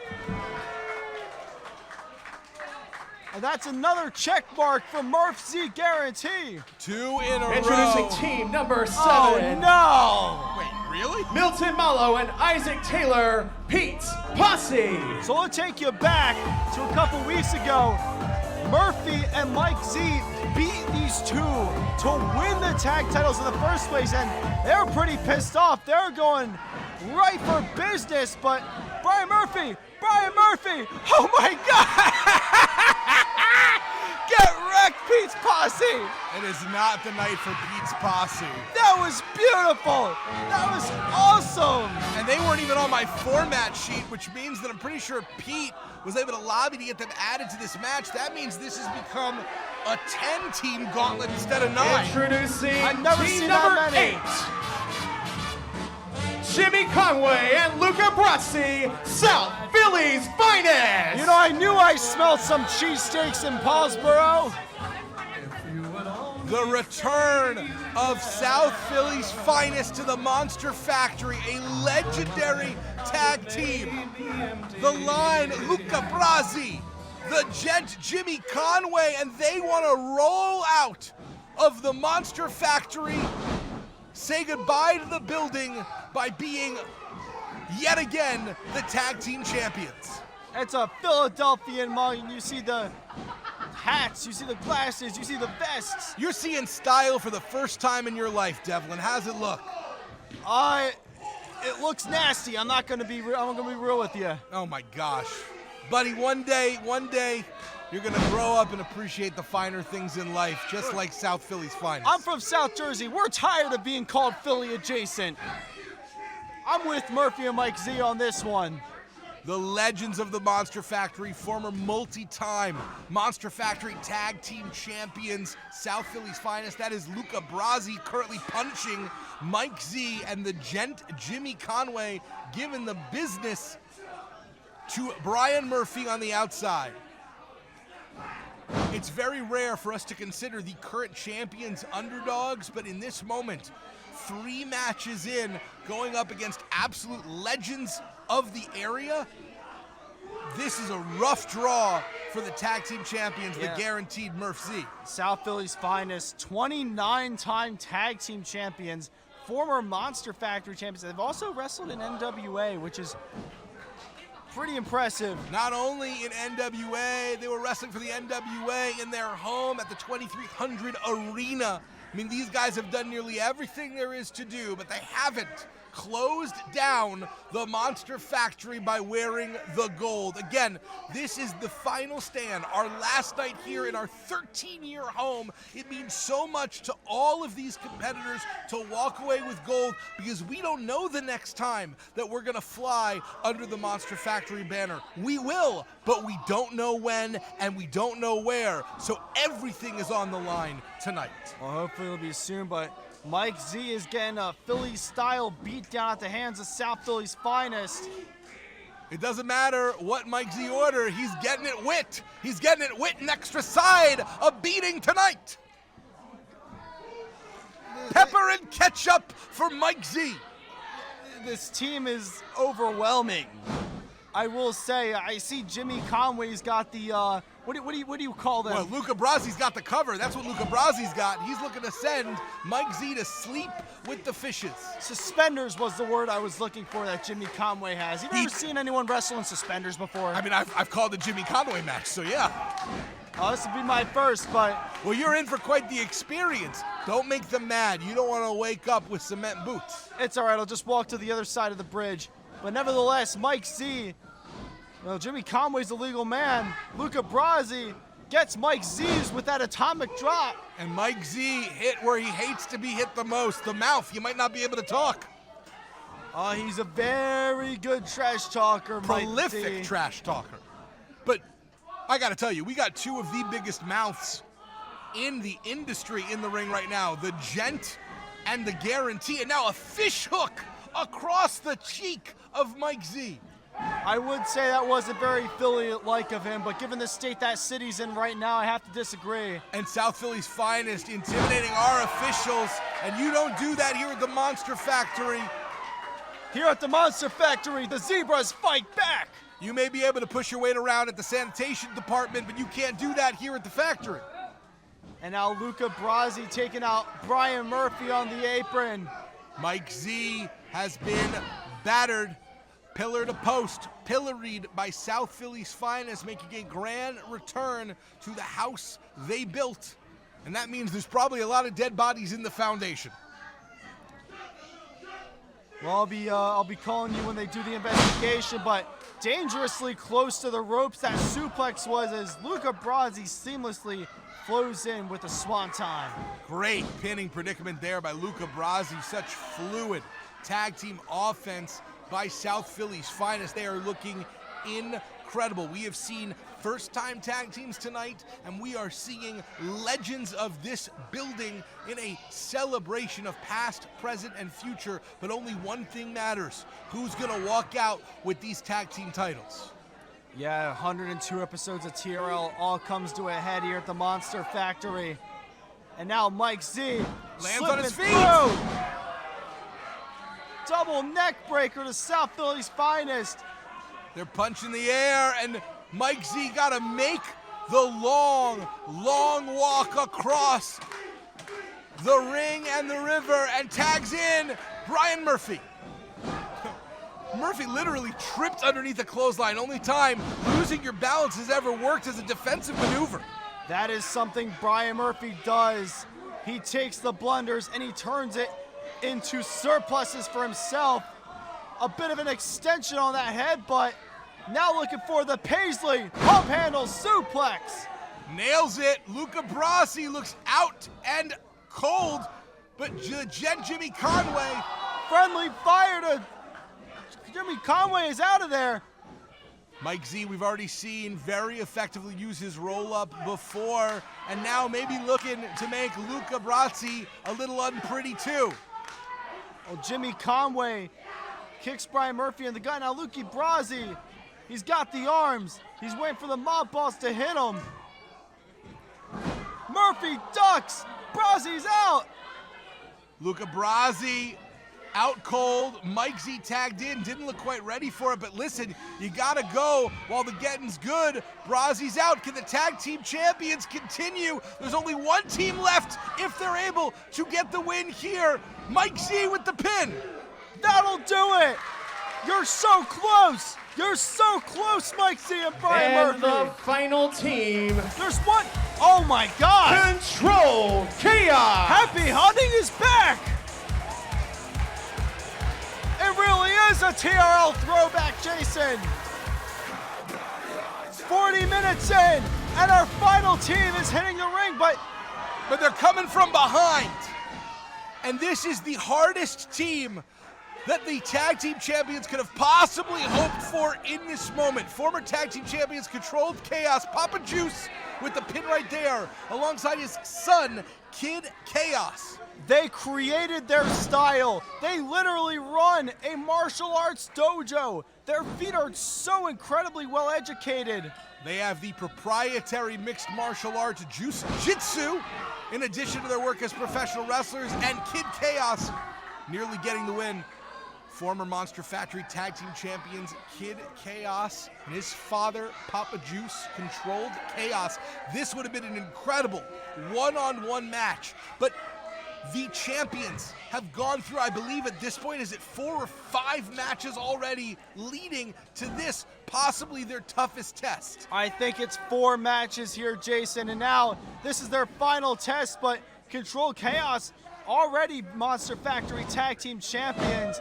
If Brian Murphy and Mike Z are able to withstand this, I'm going to call it a miracle. Great job there by Papa Juice, clutching the leg of Brian Murphy. You can never count the tag team champions out, but they need a miracle if they're going to defeat a fresh Controlled Chaos, one of the top tag teams in this company on any day. I don't believe these teams have met in the ring before, but this would be a hell of a first encounter if Papa Juice and Kid Chaos were able to take the tag titles from them. Significant stylistic differences in approach to wrestling between the guaranteed Murph Z and Controlled Chaos, especially since we've seen this complete change in attitude in Controlled Chaos over the last several months. Paisley pump handle.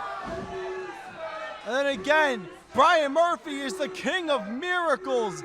Maybe another one will come to us at 541 Mantua Avenue. We're going to see if Brian Murphy can literally fall into a victory and if he can tag the guarantee Mike Z. Now Controlled Chaos, double teaming on Mike Z. 2-for-1 special on offense there by the guarantee. Mike Z's got to be careful. The bravado brawler Mike Z lifted Papa Juice up for an attempt at an Olympic slam, and there's some of that Juice Jitsu on display. Trademark, patent pending. And now, Controlled Chaos could very well be picking the bones. Tag in. It is Kid Chaos, who is currently legal. We're going to see that high-low that they love to finish people off with, but Mike Z had it scouted. The critical chaos is what the move is called, in double Mike Z guarantee. Holy heaven, we saw it! We saw it live! Mike Z hit the guarantee! He's been doing that for a bit, but I've never seen him do it to 2 people, but Papa Juice and Kid Chaos are both out of there. Listen, for the number of times that man went for that move and missed, let us never look a gift horse in the mouth. It is a miracle here on Mantua every time he hits it. That is true. But he needs a different kind of miracle right now. He might get another one of those Mike Z guarantees if he wants to guarantee it. Crowd calling Kid Chaos Chicken Little here. What a tough task it has been for the tag team champions. This is the final heat here in tag team turmoil. We know for sure one of these 2 teams, the guaranteed Mike Murph Z or Controlled Chaos, will be leaving this finale of TRL as the Monster Factory Tag Team Champions. Wow, I was gonna mention Papa Juice was ready. The avalanche angle slam. No, Brian Murphy saves it. Papa Juice had put Kid Chaos perfectly in position, but forgot to play defense against Brian Murphy, who has more lives than a cat. Now, Controlled Chaos, Tag into Papa Juice. the day they won the tag titles at Turkey Slam last year, they went through 2 matches in one night in order to get it. Well, the tag team champions Are gonna have to go just through gone 5. Yeah, this is 4 or 5, one of them, but Mike Z hits the mic drop. It's a night of marathon as we hit our 45-minute mark as Kid Chaos and Brian Murphy. Mike Z shot the half.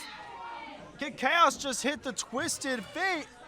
That means that the guaranteed Murph Z has been in this match for over 20 minutes. We saw the first half dominated by It's Complicated, the second half by our tag team champions, but it might be right now. Controlled Chaos coming in. Critical Chaos! No way! No way! They did it!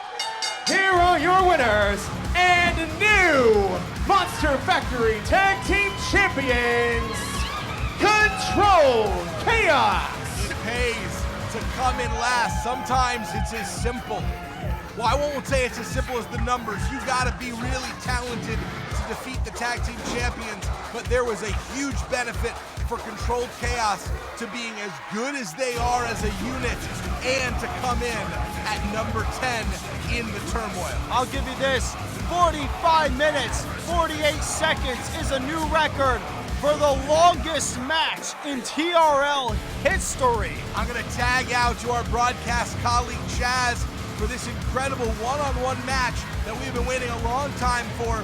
Liam Black versus Travis Jacobs, and then I can't wait to be here as we wrap up TRL 102. Congratulations to Controlled Chaos, 2-time Monster Factory Tag Team Champions. And it just hits different as I'm welcomed back onto the broadcast booth by Chaz Williams. Did you miss me? Oh, you betcha I did. It's been a night for sure. So I've been privileged enough to be backstage because like we said earlier, this is a monumental, historic night. We have new Monster Factory Tag Team Champions. The roar of the backstage alone, if that's any indication of things to come, I know we got Turkey Slam coming up in November. What does this do for the tag team division of the Monster Factory leading into Turkey Slam? I got so many questions. We're gonna get to all that later, but man, oh man, do we have a match for the ages coming up. Indeed we do. Liam Black, Travis Jacobs, Fast meets Furious. This is what I've been waiting to see for a long time.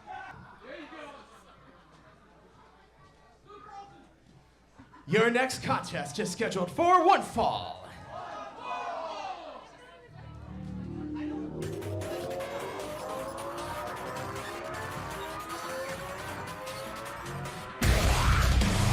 Introducing first, from Philadelphia by way of San Juan, Puerto Rico, weighing in at 180 pounds, he'd like to be announced as the greatest middleweight in the world, your guilty pleasure, Liam Black.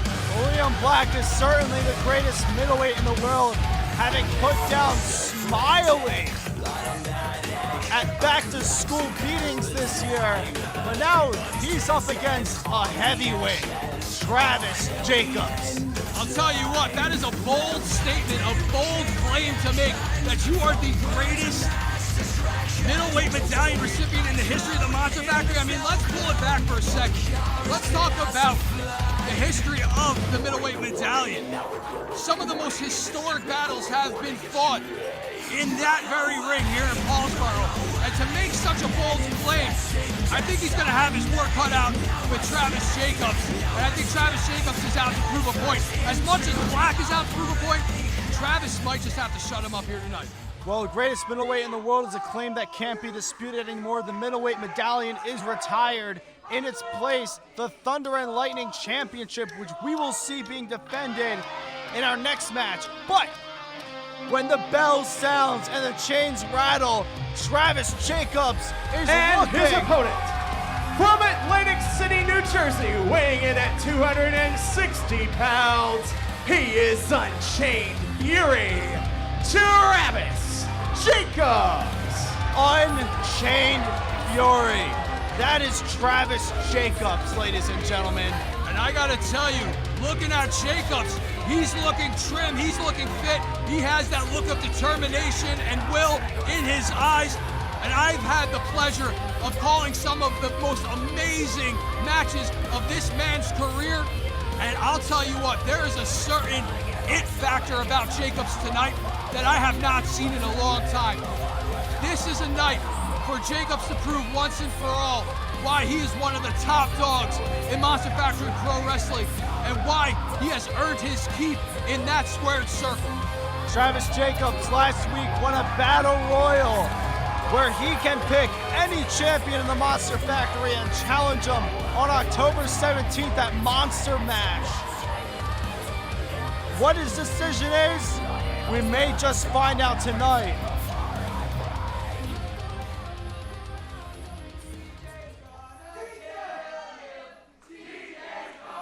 Now Liam Black needs to be careful because Travis Jacobs hits like a truck. I don't know if you've ever seen a proper Travis Jacobs chop as of late, but many a man has been sent to the hospital for broken ribs. Who do you think taught him that chop? I forget, I'm speaking to the master himself, Chaz Williams.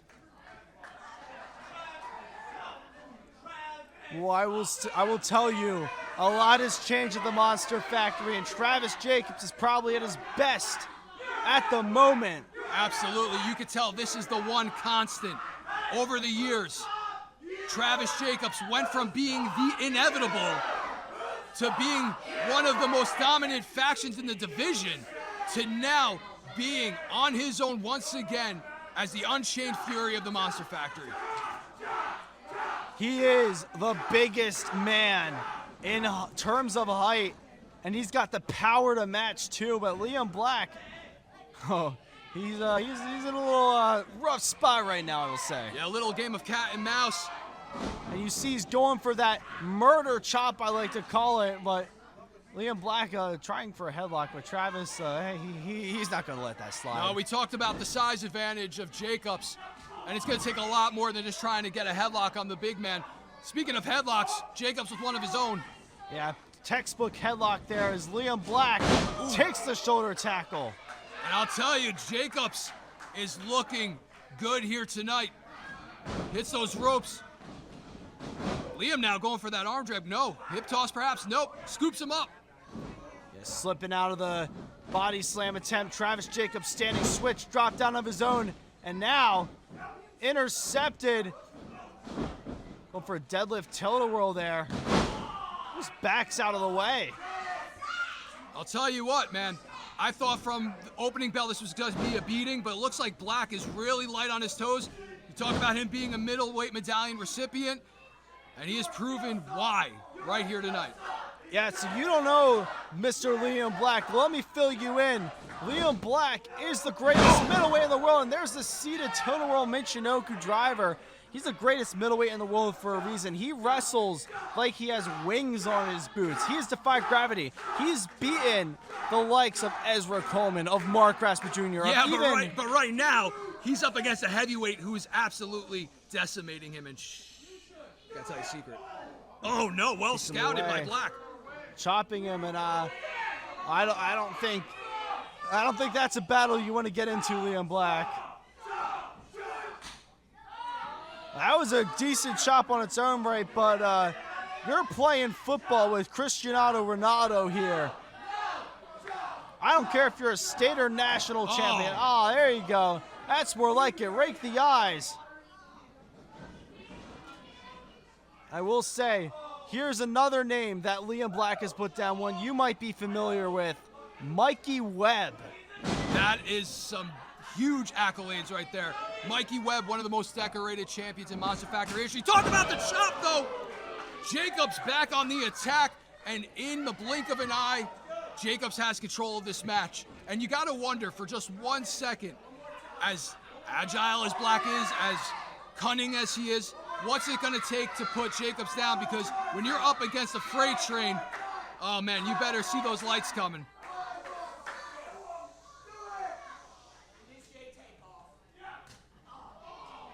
Big thump, Go. There you go.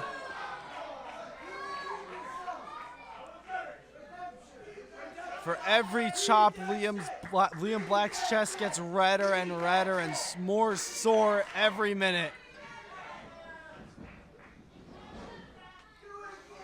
He's going for another. Another big thud by Travis Jacobs. And what I gotta appreciate and respect about the big man right now is he's being very methodical.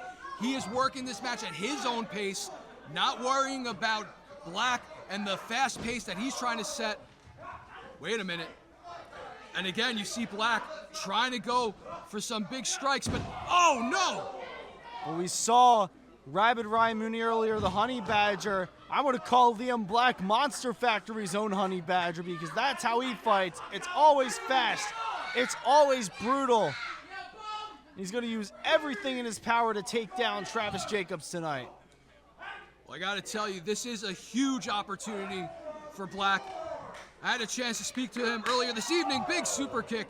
And one point that he wanted to prove here tonight is that this is the opportunity that he has been licking his chops for a long time to have, to prove himself, to prove to these fans. Maybe he doesn't care about the fans. Huge moonsault! Clearly has no care for his own body, but he is out to prove a point tonight, and I think he's doing just that. That's one of his signatures, the acai moonsault to the outside. He's able to get so much airtime off of such a rigid surface as that turnbuckle. And now the crowd, always and forever, calling Liam Black Mr. Softy. There's a springboard. Beautiful enziguri takes down the big man.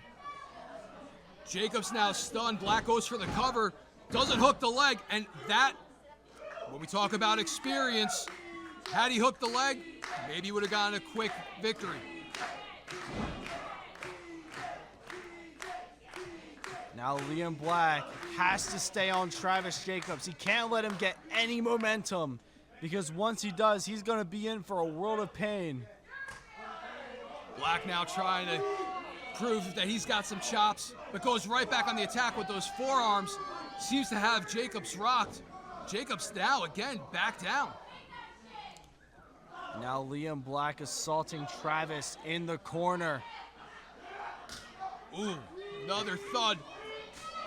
Jacobs on the return. You take a shot every time someone throws a chop in this match.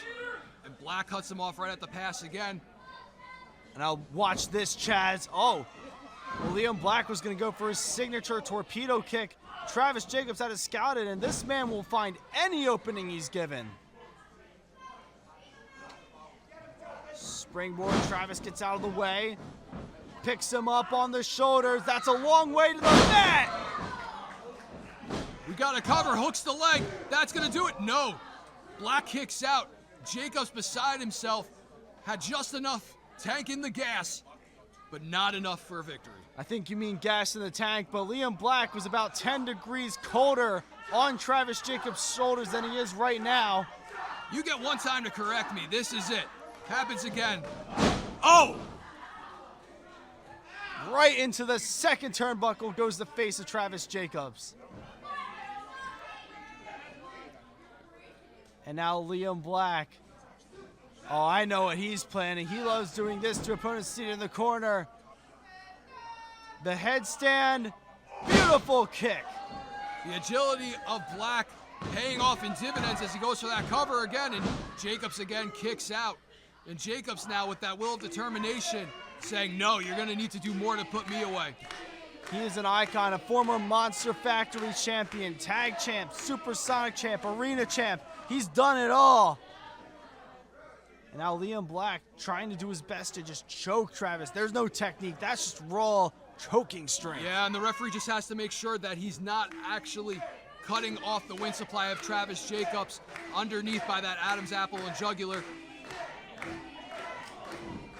Now Travis fighting back. Every blow from Travis hurts that much more because he's so freaking strong. Liam Black just has to keep chopping him down. Whip reversal into the corner. Liam Black banderas him to the outside.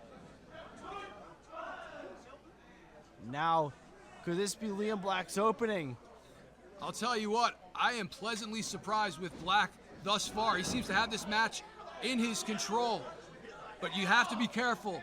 The experience of someone like Travis Jacobs could be the very thing to set the pace, and just like that, Jacobs right to the midsection. Now Travis rolls over Black, but Black intercepts.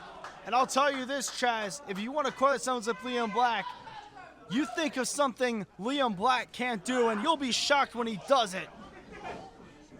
And now Travis bursting off of the springboard European. Jacobs now getting some life. Got some powerbomb position. Liam Black slips out. Kick to the Super gut. low blow. There's a vortex kick from Liam Black. Shades of Papa Juice. And now pulling down the knee pad. Could be looking for the coup de grace. Jacobs ducks. Oh! Rocket kick to Liam Black. Both men are down. And just like that, this is any man's matchup.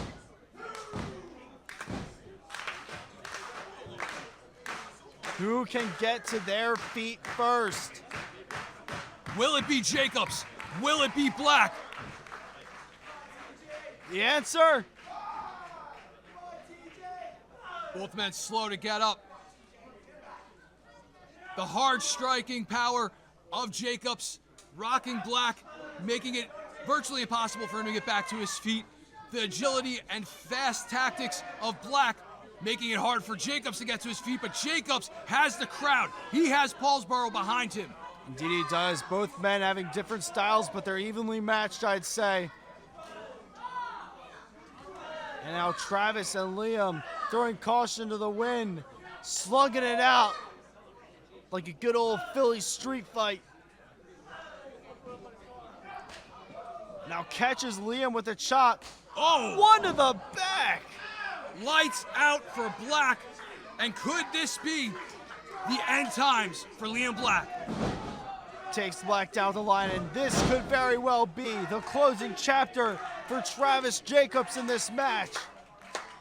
Jacobs called for that big forearm. Now, Oh! crushes Liam Black in the corner. Full Nelson. Turns Black inside out. Jacobs has to make the cover, but no. He's going for dessert, Chaz. Liam able to slip out, rolls him up. Jacobs kicks out. Oh, catches Liam Black on the up and over. Has him in power slam position, but Liam Black gets caught with the brain buster. But again, Jacobs slow to make that cover. 2. Oh, and barely. Black kicks out, and Jacob has to be wondering what he needs to do to put this match away. Travis Jacobs, you hear the crowd calling for travesty, and I think he's gonna go to give them what they want. There's the pump handle. Liam Black though, DDT! And again, both men down. Black slow. He needs to make a cover if he wants to prove his point tonight and stake claim to everything he has said to be true about him. He needs to put away Jacobs once and for all. Oh, you're gonna see something beautiful out of Liam Black, but something he breaks out once in a blue moon. Phoenix Splash!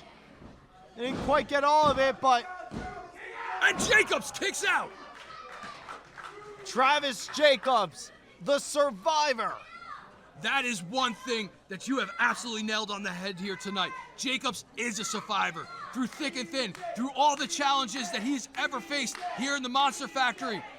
All the tried and true methods sometimes didn't get the job done. Remember, he's a decorated champion, but he got that way through failure. He got that way by learning from the best and learning from his mistakes. And I'll tell you what, he's gonna have to claw and scratch his way back into this match if he wants to gain a victory over Black tonight. Liam Black toying with Travis Jacobs. I don't think that's the best strategy, but oh, he's got him by the neck, but Liam Black cuts that down right away. And now it looks as if Black is wondering what he needs to do to once and for all cement his spot at the top of the food chain here at the Monster Factory. Could he be looking? Wait, Jacobs! Travis catches a travesty! Oh, but did he get all of it? That's Can a he make the cover? travesty! Is that gonna do it? 2! That'll do it! Here is your winner, Travis Jacobs. A travesty out of nowhere! And just like that, like I had said from the beginning of tonight until now, the tide can change in the blink of an eye. And it is the experience, the strength, the fortitude of that man, Travis Jacobs, able to cement another victory. And the very last time for him to be in this ring in Paulsboro. All right. So, I have one thing I need to handle before we continue the show. Last week, I won a #1 contender battle royal, and I have a shot at any championship I want come October 17th. I could pick her. I could pick Darlin. But I have some unfinished business. I watched that tag team turmoil match, and I want a shot at controlled chaos. Wow! Travis versus Controlled Chaos. Whoa. Travis. When you lost your beard, did you also lose your mind? Come on, brother. A tag team championship match? Very clearly that tag team championship matchup should be ours. It should be ours. I respect you. I love all that you do, brother. I says he But it respects just doesn't him, make but any he just sense cut the to man me, off. all right? There's any championship, that championship belongs to us. And let's face the facts here. This factory crowd telling them exactly what they think of Pete and his posse. That's Who- been the motto for the Travis- last couple months. Who exactly are you going to team up with for this tag team championship shot? Let's think about this for a second. Let's see. Mimi is not available because Mimi's in the main event. Lucas Twitch DeSangro is not available because he's in the main event. So let's face it, it seems to me like you are all out of tag team partners. No way! No effing way! Ladies and gentlemen, boys and girls, he, she's, theys, them, heathens of all ages, the one, can it be true? I think my heart just jumped out of my chest. If you know anything about Travis Jacobs' history, it is this man, the one, the only, Royal Money! Oh no! Royal Money's back! Just when you think this night couldn't get any bigger, just when you thought it was the new blood that reigned supreme, oh hell no! Wild! I never thought I'd see him back in the Monster Factory. Royal Money, Travis Jacobs, their history as a tag team. Money helped Jacobs cut his teeth here in the Monster Factory when he was a young boy, and now the man returns. I'm not gonna say this hyperbolically. Isaac Taylor is about to die at the hands of Royal Money. I put over Travis's chops. Royal Money's chops will put a man in the morgue. Poor Isaac Taylor. Damn! Oh, that feels wild when it's done to someone else. Yeah, so hard it hit Jacobs. Jacobs feeling the effect. This sadistic factory crowd calling for one more time, and hell, I don't blame him. Poor Isaac Taylor. I know you've done so much, but you don't deserve royal chops. Whose side are you on? Uh-oh. And Money delivers. There are are certain things I wouldn't wish on my worst enemy. That's why, Chaz. Milton, why are you still standing in there, you idiot? Run for the hills! That is the smartest thing you have said all night. His posse are known for being smart, but this is kind of crazy. Sky high! That was felt all the way back to the mean streets of Camden. Milton, get out of there! What are you doing? Jacobs now. Yes!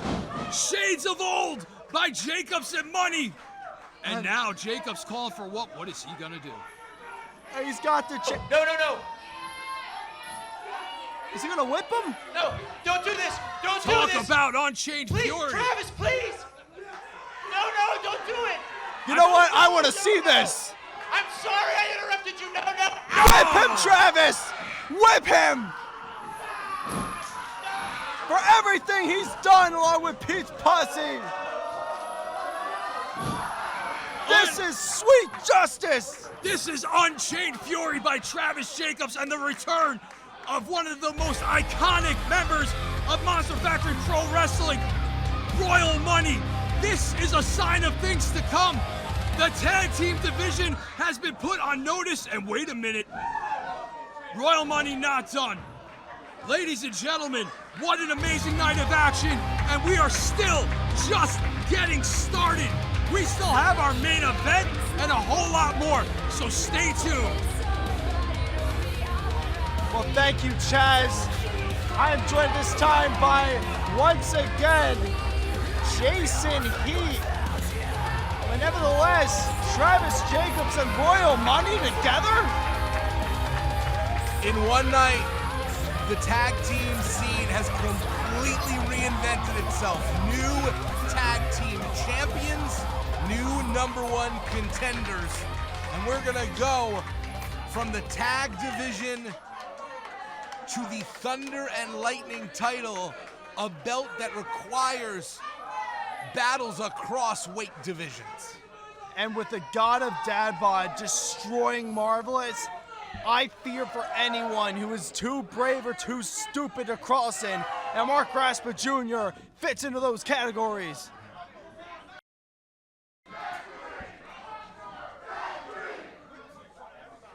Ladies and gentlemen, your next contest is scheduled for one fall. And it is for the Monster Factory Thunder and Lightning Championship.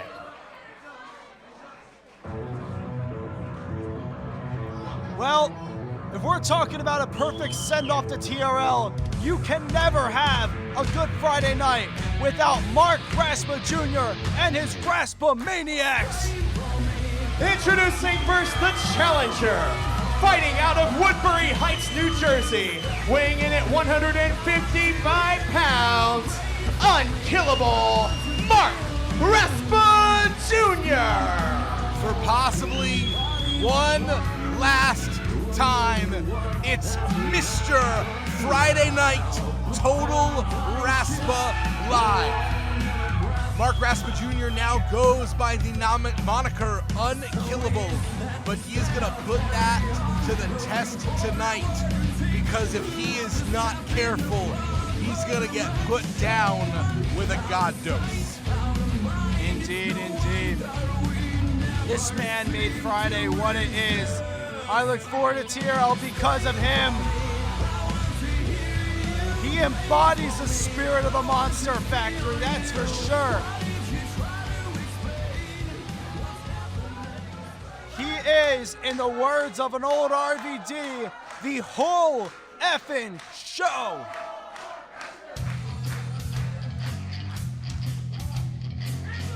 There's a bit of a throwback for some old music. The God of Dad Bod shedding any remnants of the Body Snatchers. Well, now he is the Body Snatcher, the one and only, according to the God. And the champion from Planet Scumbag, weighing in at 666 tons of dark matter, he is the Thunder and Lightning champion, the God of Dad Bod. Is it just me, or has this man gone even more menacing in the last 2 weeks? 120%. There is a cold, dark heart in the center of those cold, dead eyes. He broke all of our hearts when he killed Marvelous, and now he's looking to kill the unkillable. He's our Thunder and Lightning champion. The second Thunder and Lightning champion defeating Liam Black, the inaugural champion.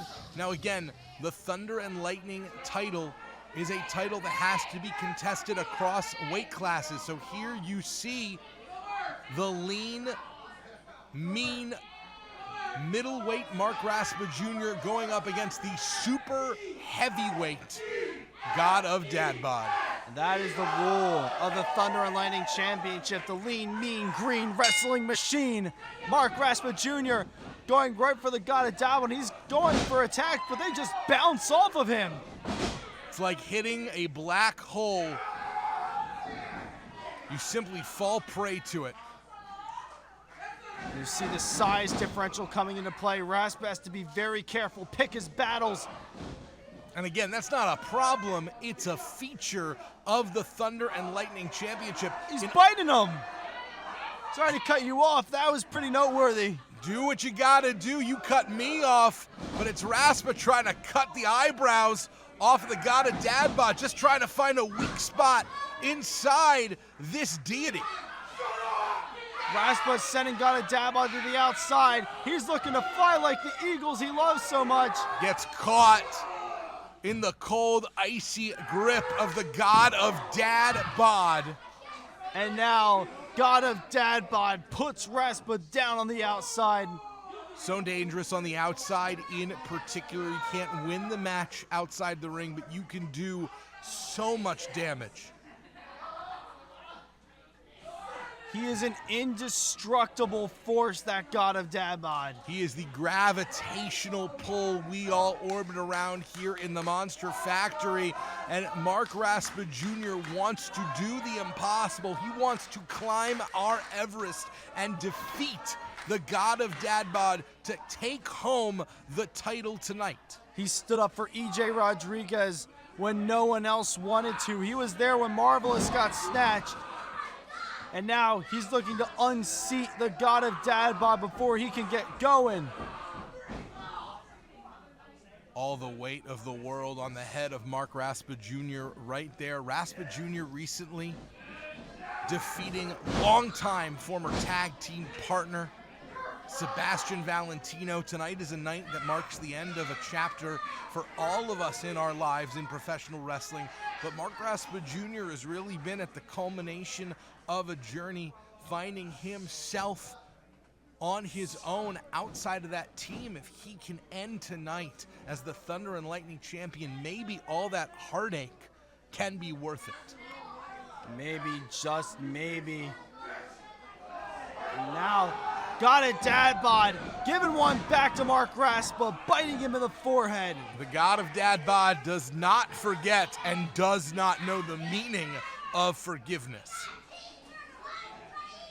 It is a terrifying sight to behold that man. We talk about it, it truly beggars the imagination until you see him in person, how massive the God of Dad Bod is.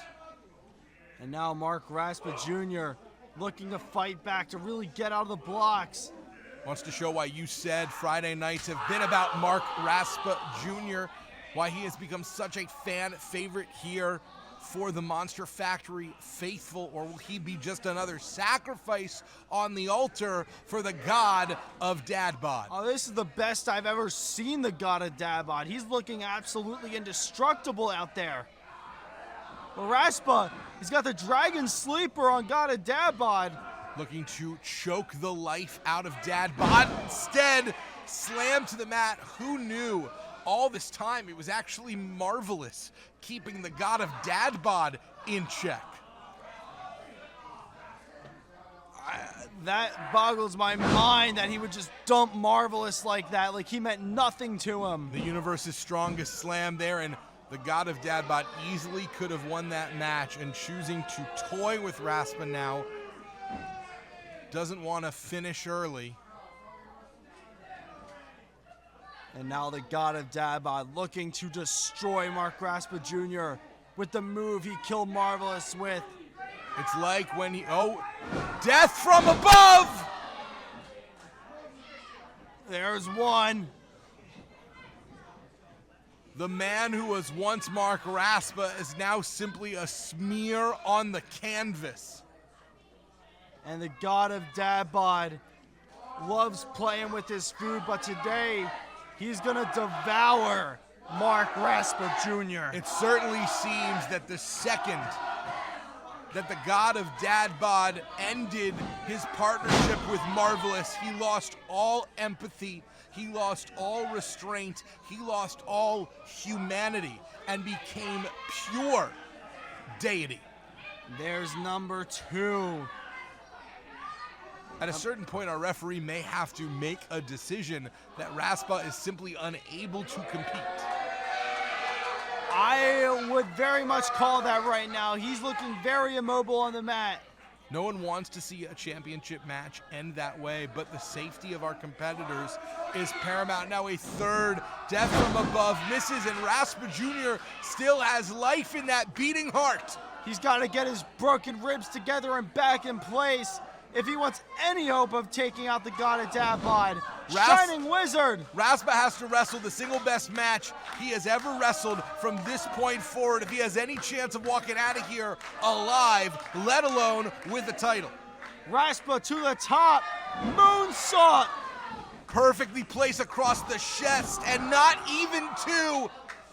Kick out at 1, he just flung him right off him. Thrown into another solar system. God of Dadbod is inhuman. He's indomitable, Devlin. He's going up again. Look at the eyes of the God of Dadbod. Oh, he's not letting that slide. Raspa, it was nice knowing ya. Mark Raspa better make a wish on his own shooting star, because he just got hit with the nightmare rotation. And Raspa clutching onto that bottom rope for safety. Smart move there by Raspa. Great ring awareness. And if the nightmare rotation was the entree, the God of Dadbod is ready to serve up dessert. Because there's only one thing left, and it is the God dose. Immediate tap out by Raspa Jr. And he's not letting go. He's not letting go. Raspa's Here unconscious. is your winner, and still the Thunder and Lightning champion, the God of Dadbod. He's not going to stop until Raspa's dead. GODB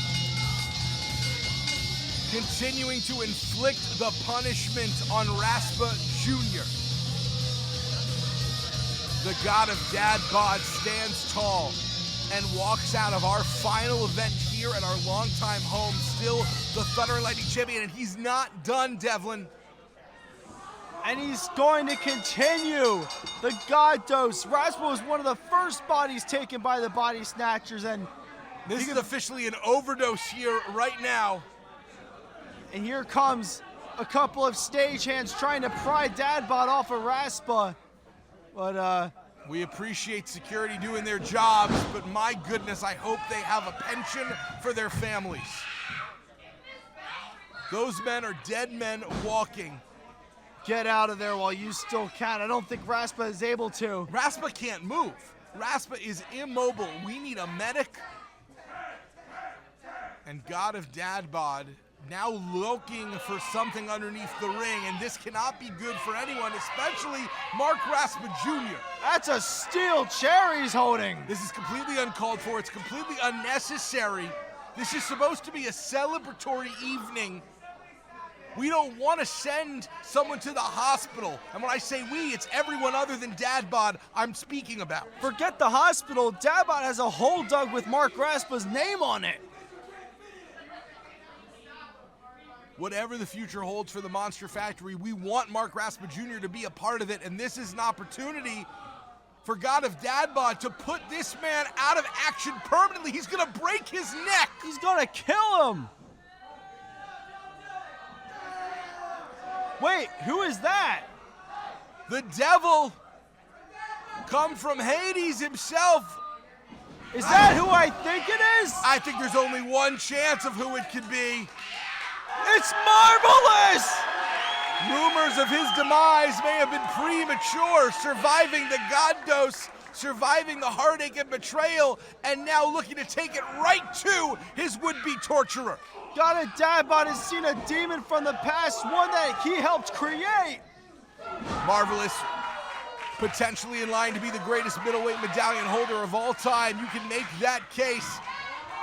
And now the chair is in hand. Marvelous, well, God of Dadbot blocks. Just defended a chair shot, and now God of Dadbot looking to finish what he started weeks ago and take Marvelous out permanently.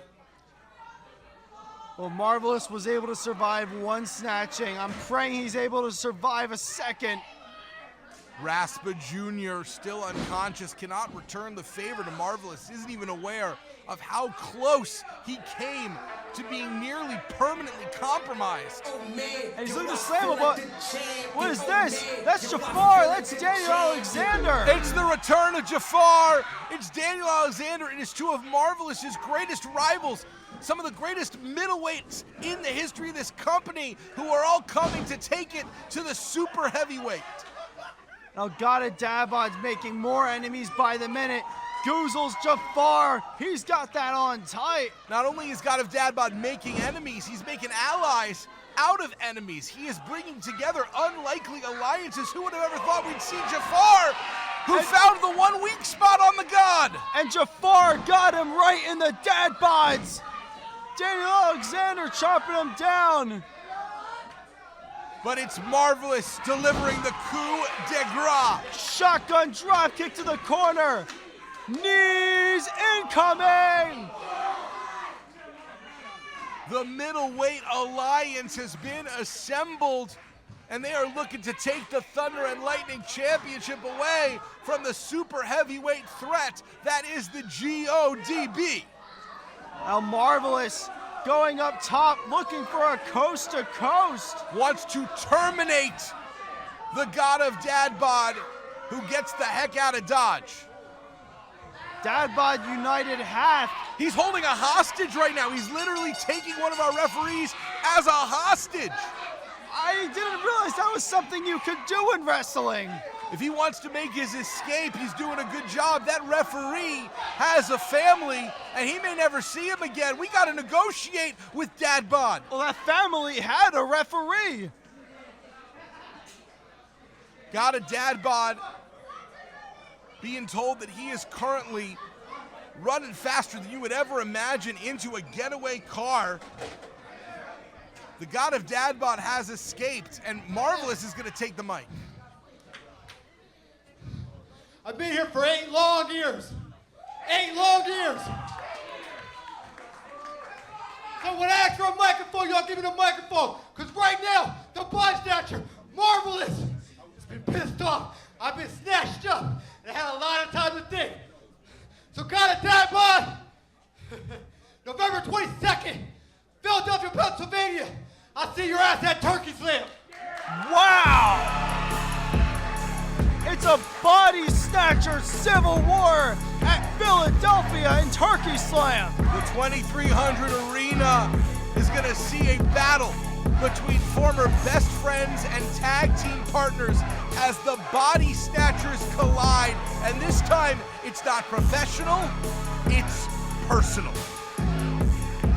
What an incredible evening it has been, and it all comes to this. Our main event is moments away, a fatal 4-way for the Monster Factory Championship, an all-star game happening tonight as the Notorious Mimi defends against LSG, Chris Desmond, and Lucas DeSandro.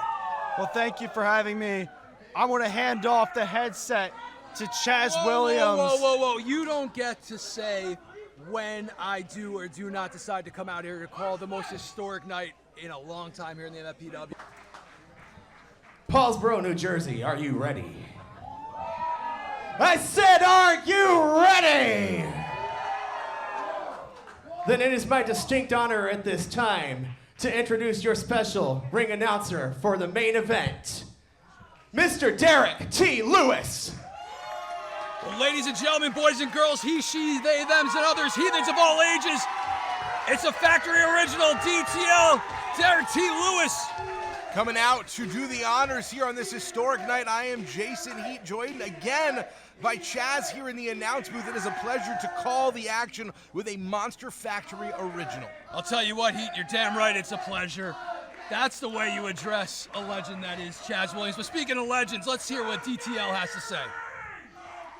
Paulsboro, New Jersey, for the very last time. Ladies and gentlemen, it is now time for the main event of the evening.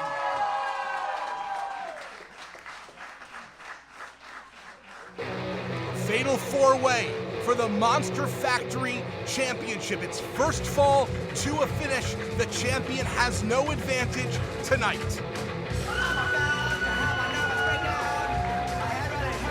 This entire match is made up of current or former Monster Factory champions, and coming out first, Lucas DeSangro, the most technically expertise of all of the combatants tonight. I'll tell you what, man. Tonight, I've said it time and time again, like a broken record, it's a night of history, monumental occasions, and when you talk about history, the lineage that is Lucas DeSangro started off as a young twitch, worked his way up the ranks, clawed and scratched for everything he had, starting with a young Travis Jacobs as tag team champions of the Monster Factory, to work his way into the main event once again at Paulsboro. Wow, what a night. In many ways, Lucas is the most sentimental wrestler in this match. I think it is going to mean something very different to him to walk out tonight in this TRL finale with the title, but is that going to be something that fuels him, or is that going to be pressure that distracts him? Well, I'll tell you one guy who never buckles under pressure, and that is the ace of space, the one, the only LSG. The Reaver returns to the house he built. This is a man that studied here at the Monster Factory, but he's gone on to become the headmaster of the Ace of Space Academy. He comes home a complete professional, and he said he built this house, and by God, he'll be the one to burn it to the ground. And you can see the look on Lucas DeSangro's face, and you can see the look on the face of LSG. No love lost. Both these men with something to prove here tonight, because whether they tell you it or not, my man, they are out to prove who is the dominant force to lead the charge into the new era of the Monster Factory. This Sunday, the final wrestling event in this building will take place. It is Fight Pro Wrestling, and LSG is on Team Fight against Team Factory. So you know that while he's here tonight, he does not consider himself to be factory aligned. He is his own man. He is an independent agent who wants to win the title purely for his own legacy. But a man who is Monster Factory through and through, the most recent former champion, the hardest working man in the factory, the heat seeker, Chris Desmond. I'll tell you what, if you would have told me 4+ years ago that this man would become the Monster Factory World Champion, I would have said, ain't happening. Now why is that? You saw him at the beginning. Did he not seem like he had the makings of a champion then?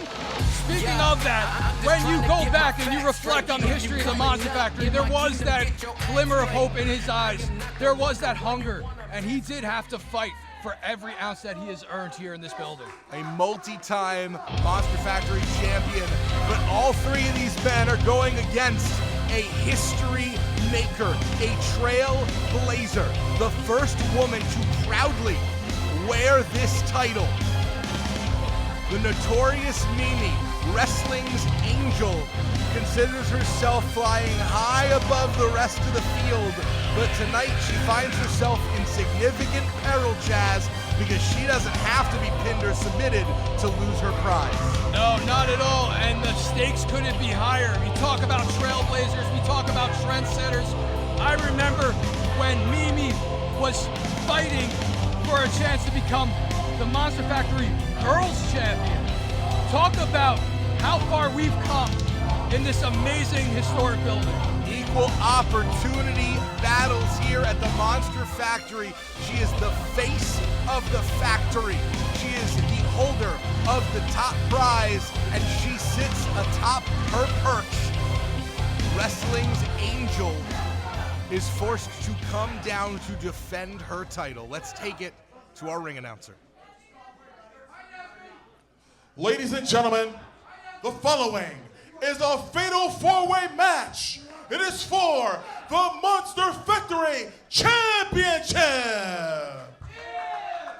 Introducing their participants. First, fighting out of Levittown, Pennsylvania, weighing 200 pounds. He is a former Monster Factory Tag Team Champion, a former two-time Supersonic Champion, and a former Monster Factory Champion.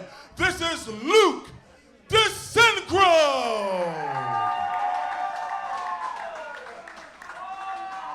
And there you see DeCengro not backing down an inch before the bell is even set to ring. Next, fighting out of Sector 732, weighing 201 pounds. He is a former Monster Factory Supersonic Champion, a former Monster Factory Network Champion, a former two-time Monster Factory Tag Team Champion, and himself a former two-time Monster Factory Champion. He is the ace of Space LSG. With accolades like that, it is hard to deny the fact that this is Next, perhaps the house of fighting gold.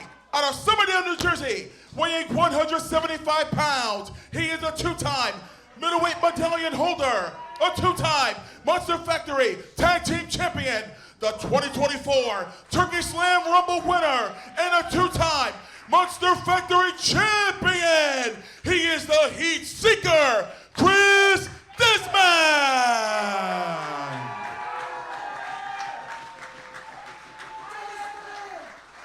And fighting out of Westchester, Pennsylvania, weighing 150 pounds, she is the final Monster Factory Girls Champion, a two-time Monster Factory Tag Team Champion, a former Supersonic Champion, the 2025 Larry Sharp Memorial Cup winner. She is ranked number 460 in the PWI Top 500 wrestlers in the world. In Paulsboro, New Jersey, she is the very first woman to be your reigning, defending, undisputed Monster Factory.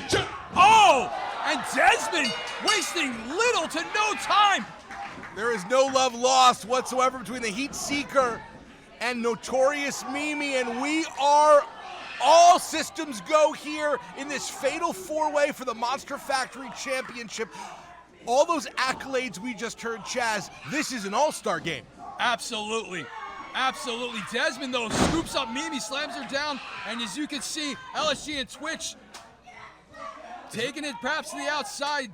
LSG just dumping Twitch to the outside, but Desmond is on the attack. He is out to prove that he is the new face of the Monster Factory, that he is the fighting style champion. Looking for a 2-for-1 special is Chris Desmond with these stomps, very famously used by Chris Desmond. He's not going to get the win with this, but he's going to cause a lot of damage. Oh, man. Leg drop for 2. I have no idea what's going to happen in this match. I think it is way too difficult to predict, but there is only one thing I feel very comfortable prognosticating, and that is that somehow, some way, Notorious Mimi is going to get thrown into a wall.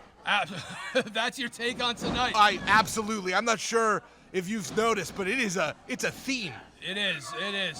Fantastic offense there by Luke DeCengro, who, as we mentioned before, probably the most technically proficient wrestler in this match. Oh, but technicality won't get you anywhere with a big boot to the face as Twitch tries to fight back. Desmond trying to fight back. Both men scouting each other very well.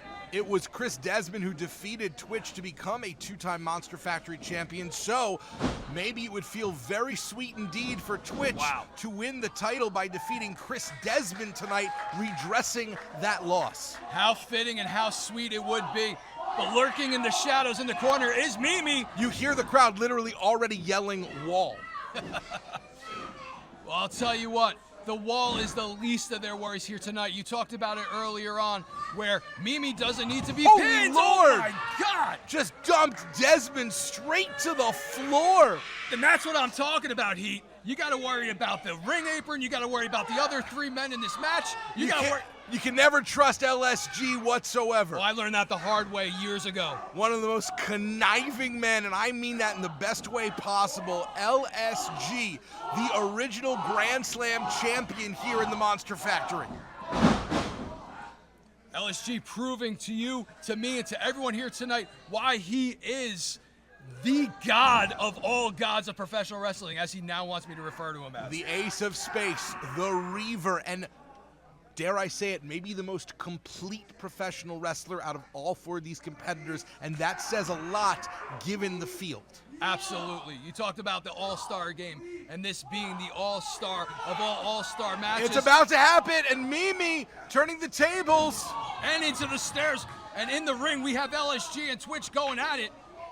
The nature of a 4-way is that not only do you have to incapacitate the person in the ring, you have to find a time when the other 2 competitors are either down or distracted. So this is a great chance to use the enmity between Mimi and Desmond to their advantage. If you're LSG or DeSangro, cover here by LSG.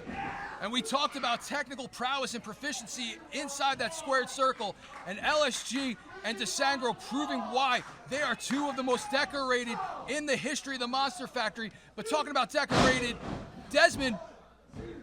Quick cover there by Chris Desmond. LSG finding himself on the defense, maybe for the first time in this match. LSG's done a great job up until this point of picking his spots. Quick counter there, and it keeps coming back to Mimi versus Desmond. These 2 hate each other, and that could really be a distraction for either one of them. I mean, but could you blame Desmond for hating Mimi? I mean, last time I checked in, she didn't clearly win in the most, modest of ways. Very cheap, in my opinion. Modest doesn't get you championships. Confidence does. She's one of the top 500 wrestlers in the world, and she is for a reason. Now Luke DeSangro trying to press advantage in a 2-on-1 situation. Mimi wisely getting out of the way, sacrificing LSG to DeSangro. Very cerebral competitor. I mean, Notorious Mimi has really upped her mental game over the last year, and I think that's made all the difference in leading her to not only becoming the first female Monster Factory champion, but also winning the Larry Sharp Memorial Cup. Absolutely. When she was in the quote-unquote girls division, I refer to it as the women's division. I appreciate that. Absolutely. When she was there, she was a big fish in a small pond, and she had to climb a huge ladder to get to the top of her A game here tonight. Twitch now doing what Twitch does best, but wait a minute, no. Oh! You'll notice both LSG and Notorious Mimi wearing the Monster Factory colors, whether intentional or not, paying homage to the place that they feel they've maybe grown past, but helped shape them into the wrestlers they are. Well, I gotta tell you, I gotta take just a moment and pay tribute to the lineage that is the Monster Factory. We owe it all to the history of every man, woman, child that's ever stepped foot in this building, and now LSG proving why all of that hard work in all those formative years are paying off. LSG looks to walk out of this building as a 3-time champion and prove that the classics are the best for a reason. He's a hit song. He wants to play it again here tonight. Well, speaking of hits, DeSangro with a big super kick to LSG, and now just takes him out. Total disregard for his own well-being and body, and Mimi stands alone. You're looking at 2 young men out there in LSG and DeSangro who literally grew up in front of us. But you could say the same thing about Notorious Mimi as the Angel flies. A fall from grace to great effect by the Notorious Mimi, and that leaves one man in the ring with opportunity in his heart. And pure hatred for Mimi. Chris Desmond, will he fly? Fosbury flop. Takes out LSG, takes out Mimi, takes out DeSangro. In bowling terms, we call that a strike, baby. The problem is Desmond looks knocked loopy as well. All four are out. Desmond closest to his feet, but you can't win on the outside. And if you are Mimi, you want to be anywhere but out here, as this bloodthirsty crowd wants to see her get slammed into a wall at least one more time before we lose the building.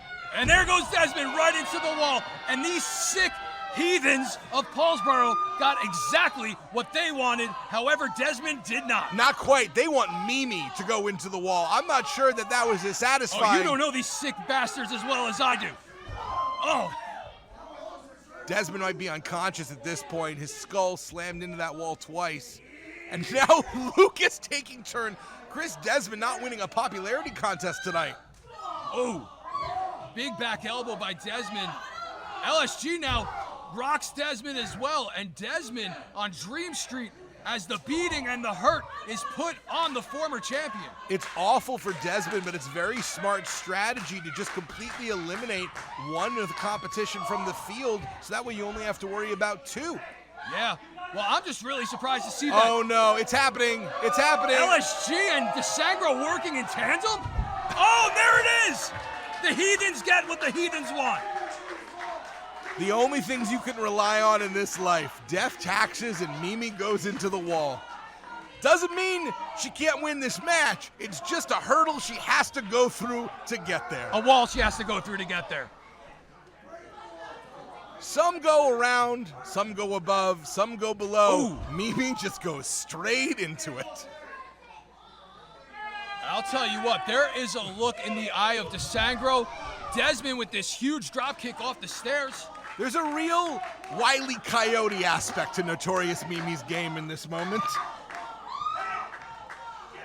Pretty sure her Acme offense is misfiring, and now LSG may be looking to powerbomb Mimi into the wall. Oh my God! My God! Oh! And all jokes aside, man, there is nothing funny and nothing laughable about what Mimi has just endured at the hands of the three former champions. No, that might be taking it too far. We saw the 3-against-1 against Chris Desmond, but nothing as vicious or as brutal as what was just done to Notorious Mimi. And there's a point to be made. She is the current champion. You can beat anyone to win the title. It means more if you beat the reigning champion, and Desmond looking to do that right now. Desmond in very dangerous territory. LSG no stranger to the high-rent district. Mimi needs as much time as possible to try and recover after that vicious powerbomb into the wall. There is no give in a wall, by the way. No, I'm just surprised to see DeSangro and LSG working in tandem as well as they have been throughout this match. Well, Mimi is up, and she's got payback on her mind. Desmond is out. LSG is out. DeSangro is out. Mimi is out. This is anyone's matchup here tonight. It took 3 men to take out Mimi. It took 1 Mimi to take out 3 men. There's a reason that she is the champion. There is a reason she's the trailblazer. She's just going to find whoever's weakest. I'll tell you what, Heat, that is a very astute observation. Going after now Desmond, and unfortunately none of them were ready to be pinned. But she is like the lioness in her den, the spider in the center of her web. Each combatant slow to get to their feet. Who is going to be first? And could that be a sign of things to come to change the tide in this matchup? A war of attrition, each competitor trading strikes. Now LSG pairing off with Mimi, DeSangro with Desmond. No, it's a complete free-for-all. Constantly impressed. Normally, Heat, I would say the ref needs to get control of a matchup, but in a situation like this, no. It is anyone's game. It's our last night in the building. It is a fatal 4-way. Let chaos reign. Let anything happen. We need a definitive winner. We need to end tonight knowing exactly who the best is here in the Monster Factory, past, present, and future. And LSG turning Desmond inside out. And you know what? As much as I hate to admit it, I got a pretty big ego, Heat. I got to agree with you. We got to go all out on our final night here in Paulsboro. This is the finale. This is the last stand. This is the final countdown. And LSG is endlessly impressive, Chaz. Just truly, however good you think LSG is, assure you, he's better. Yeah, but not on that receiving end of that swinging DDT. Mimi well scouting, and now going for DeSangro, passes by. Oh! Lucas DeSangro looking for a second reign. Chris Desmond looking for a third. And now you see people starting to lose a little bit of the snap in their strikes, given that this match has been going on for quite a while. Also underrated, the heat in this building is brutal, and that is going to take a toll on all these competitors as well. Then you got to wonder who's going to get the advantage in regards to the environment they're in. All four combatants, no stranger to this building, no stranger to the conditions. They have been trained to wait. We have a cover by Desmond. Mimi now pulls Desmond off. Remember, Mimi does not have to be involved in the decision to lose her title, and she does not want to see that happen. She does not want this historic reign that she has spent her life getting to. And now LSG grabbing the hair. Turns Mimi inside out. Could this be the end? Equal rights, equal fights. LSG will hit anyone hard. And now LSG looking to take out both DeSangro and Mimi at once. Cut off at the pass by Desmond. There's a reason they call him the Heat Seeker, because he strikes like a missile, and now gonna take out Luke DeSangro. Desmond goes for the cover, but Mimi now goes for the cover. Jackknife by Mimi. 2, 3, And no way! absolute way. Again! Ladies and gentlemen, the winner of this bout and still Monster Victory Champion, Last- the notorious Mimi! Last time, those two, Desmond and Mimi, were in that squared circle. Mimi, by the skin of her teeth, was able to pull out the victory.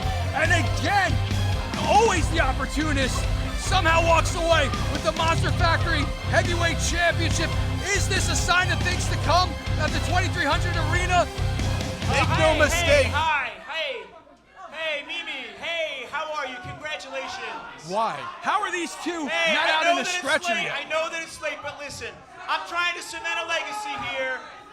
And young Isaac Taylor has beat David Goldie, and he beat Mike Z, and he extinguished the flame of the Heat Seeker.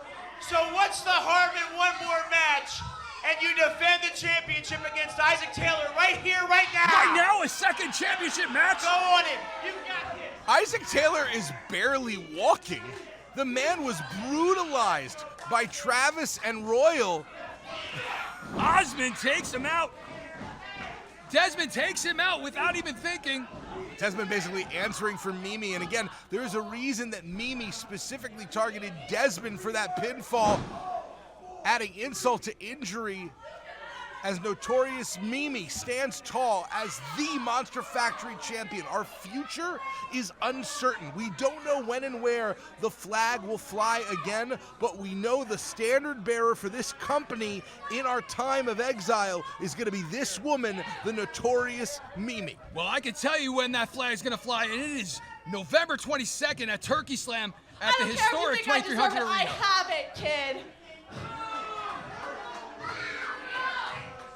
And once again, we end the night looking up at wrestling's angel. Because there is no one in this building who has been a better heavyweight champion than I have. And there is no one in this building who can touch me. Wait a minute! Wait a minute! Yeah. Tonight was maybe not the night to test your luck on guessing who was or was not in the building. When we talk about a night of returns, we talk about feast mode, we talk about heavyweight champions. Ladies and gentlemen, Bobby Buffet! We have not seen Bobby Buffet in a long, long time.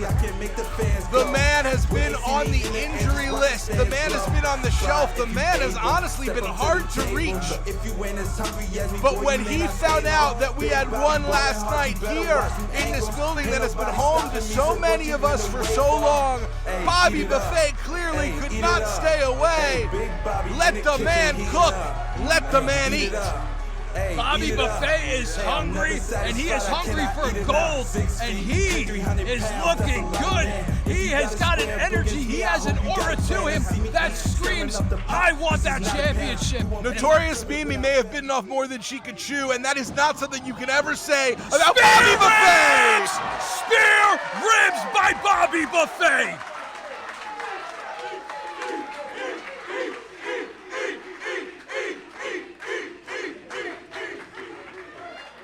And I guess this is the question. Does this mean Bobby Buffet is back? I think we answer that question with that spear ribs to Mimi. Buffet is back. The bigger question is, what does this mean to the heavyweight championship of the Monster Factory? What does this mean for the 2300 arena? What does this mean for the future of our business? Spear ribs number 2 with a side order to go with it. It is a celebratory night, and we're all gonna hit the buffet. It has been a smorgasbord of moments. Bobby Buffet holding that heavyweight championship. The future is unclear, but I think we can see a path being charted. This was our final stand. Hey, in all sincerity, thank you for watching this. Thank you to every single human being who has ever graced the Monster Factory with your presence in the ring, on the microphone, backstage. We so appreciate it. We loved being here.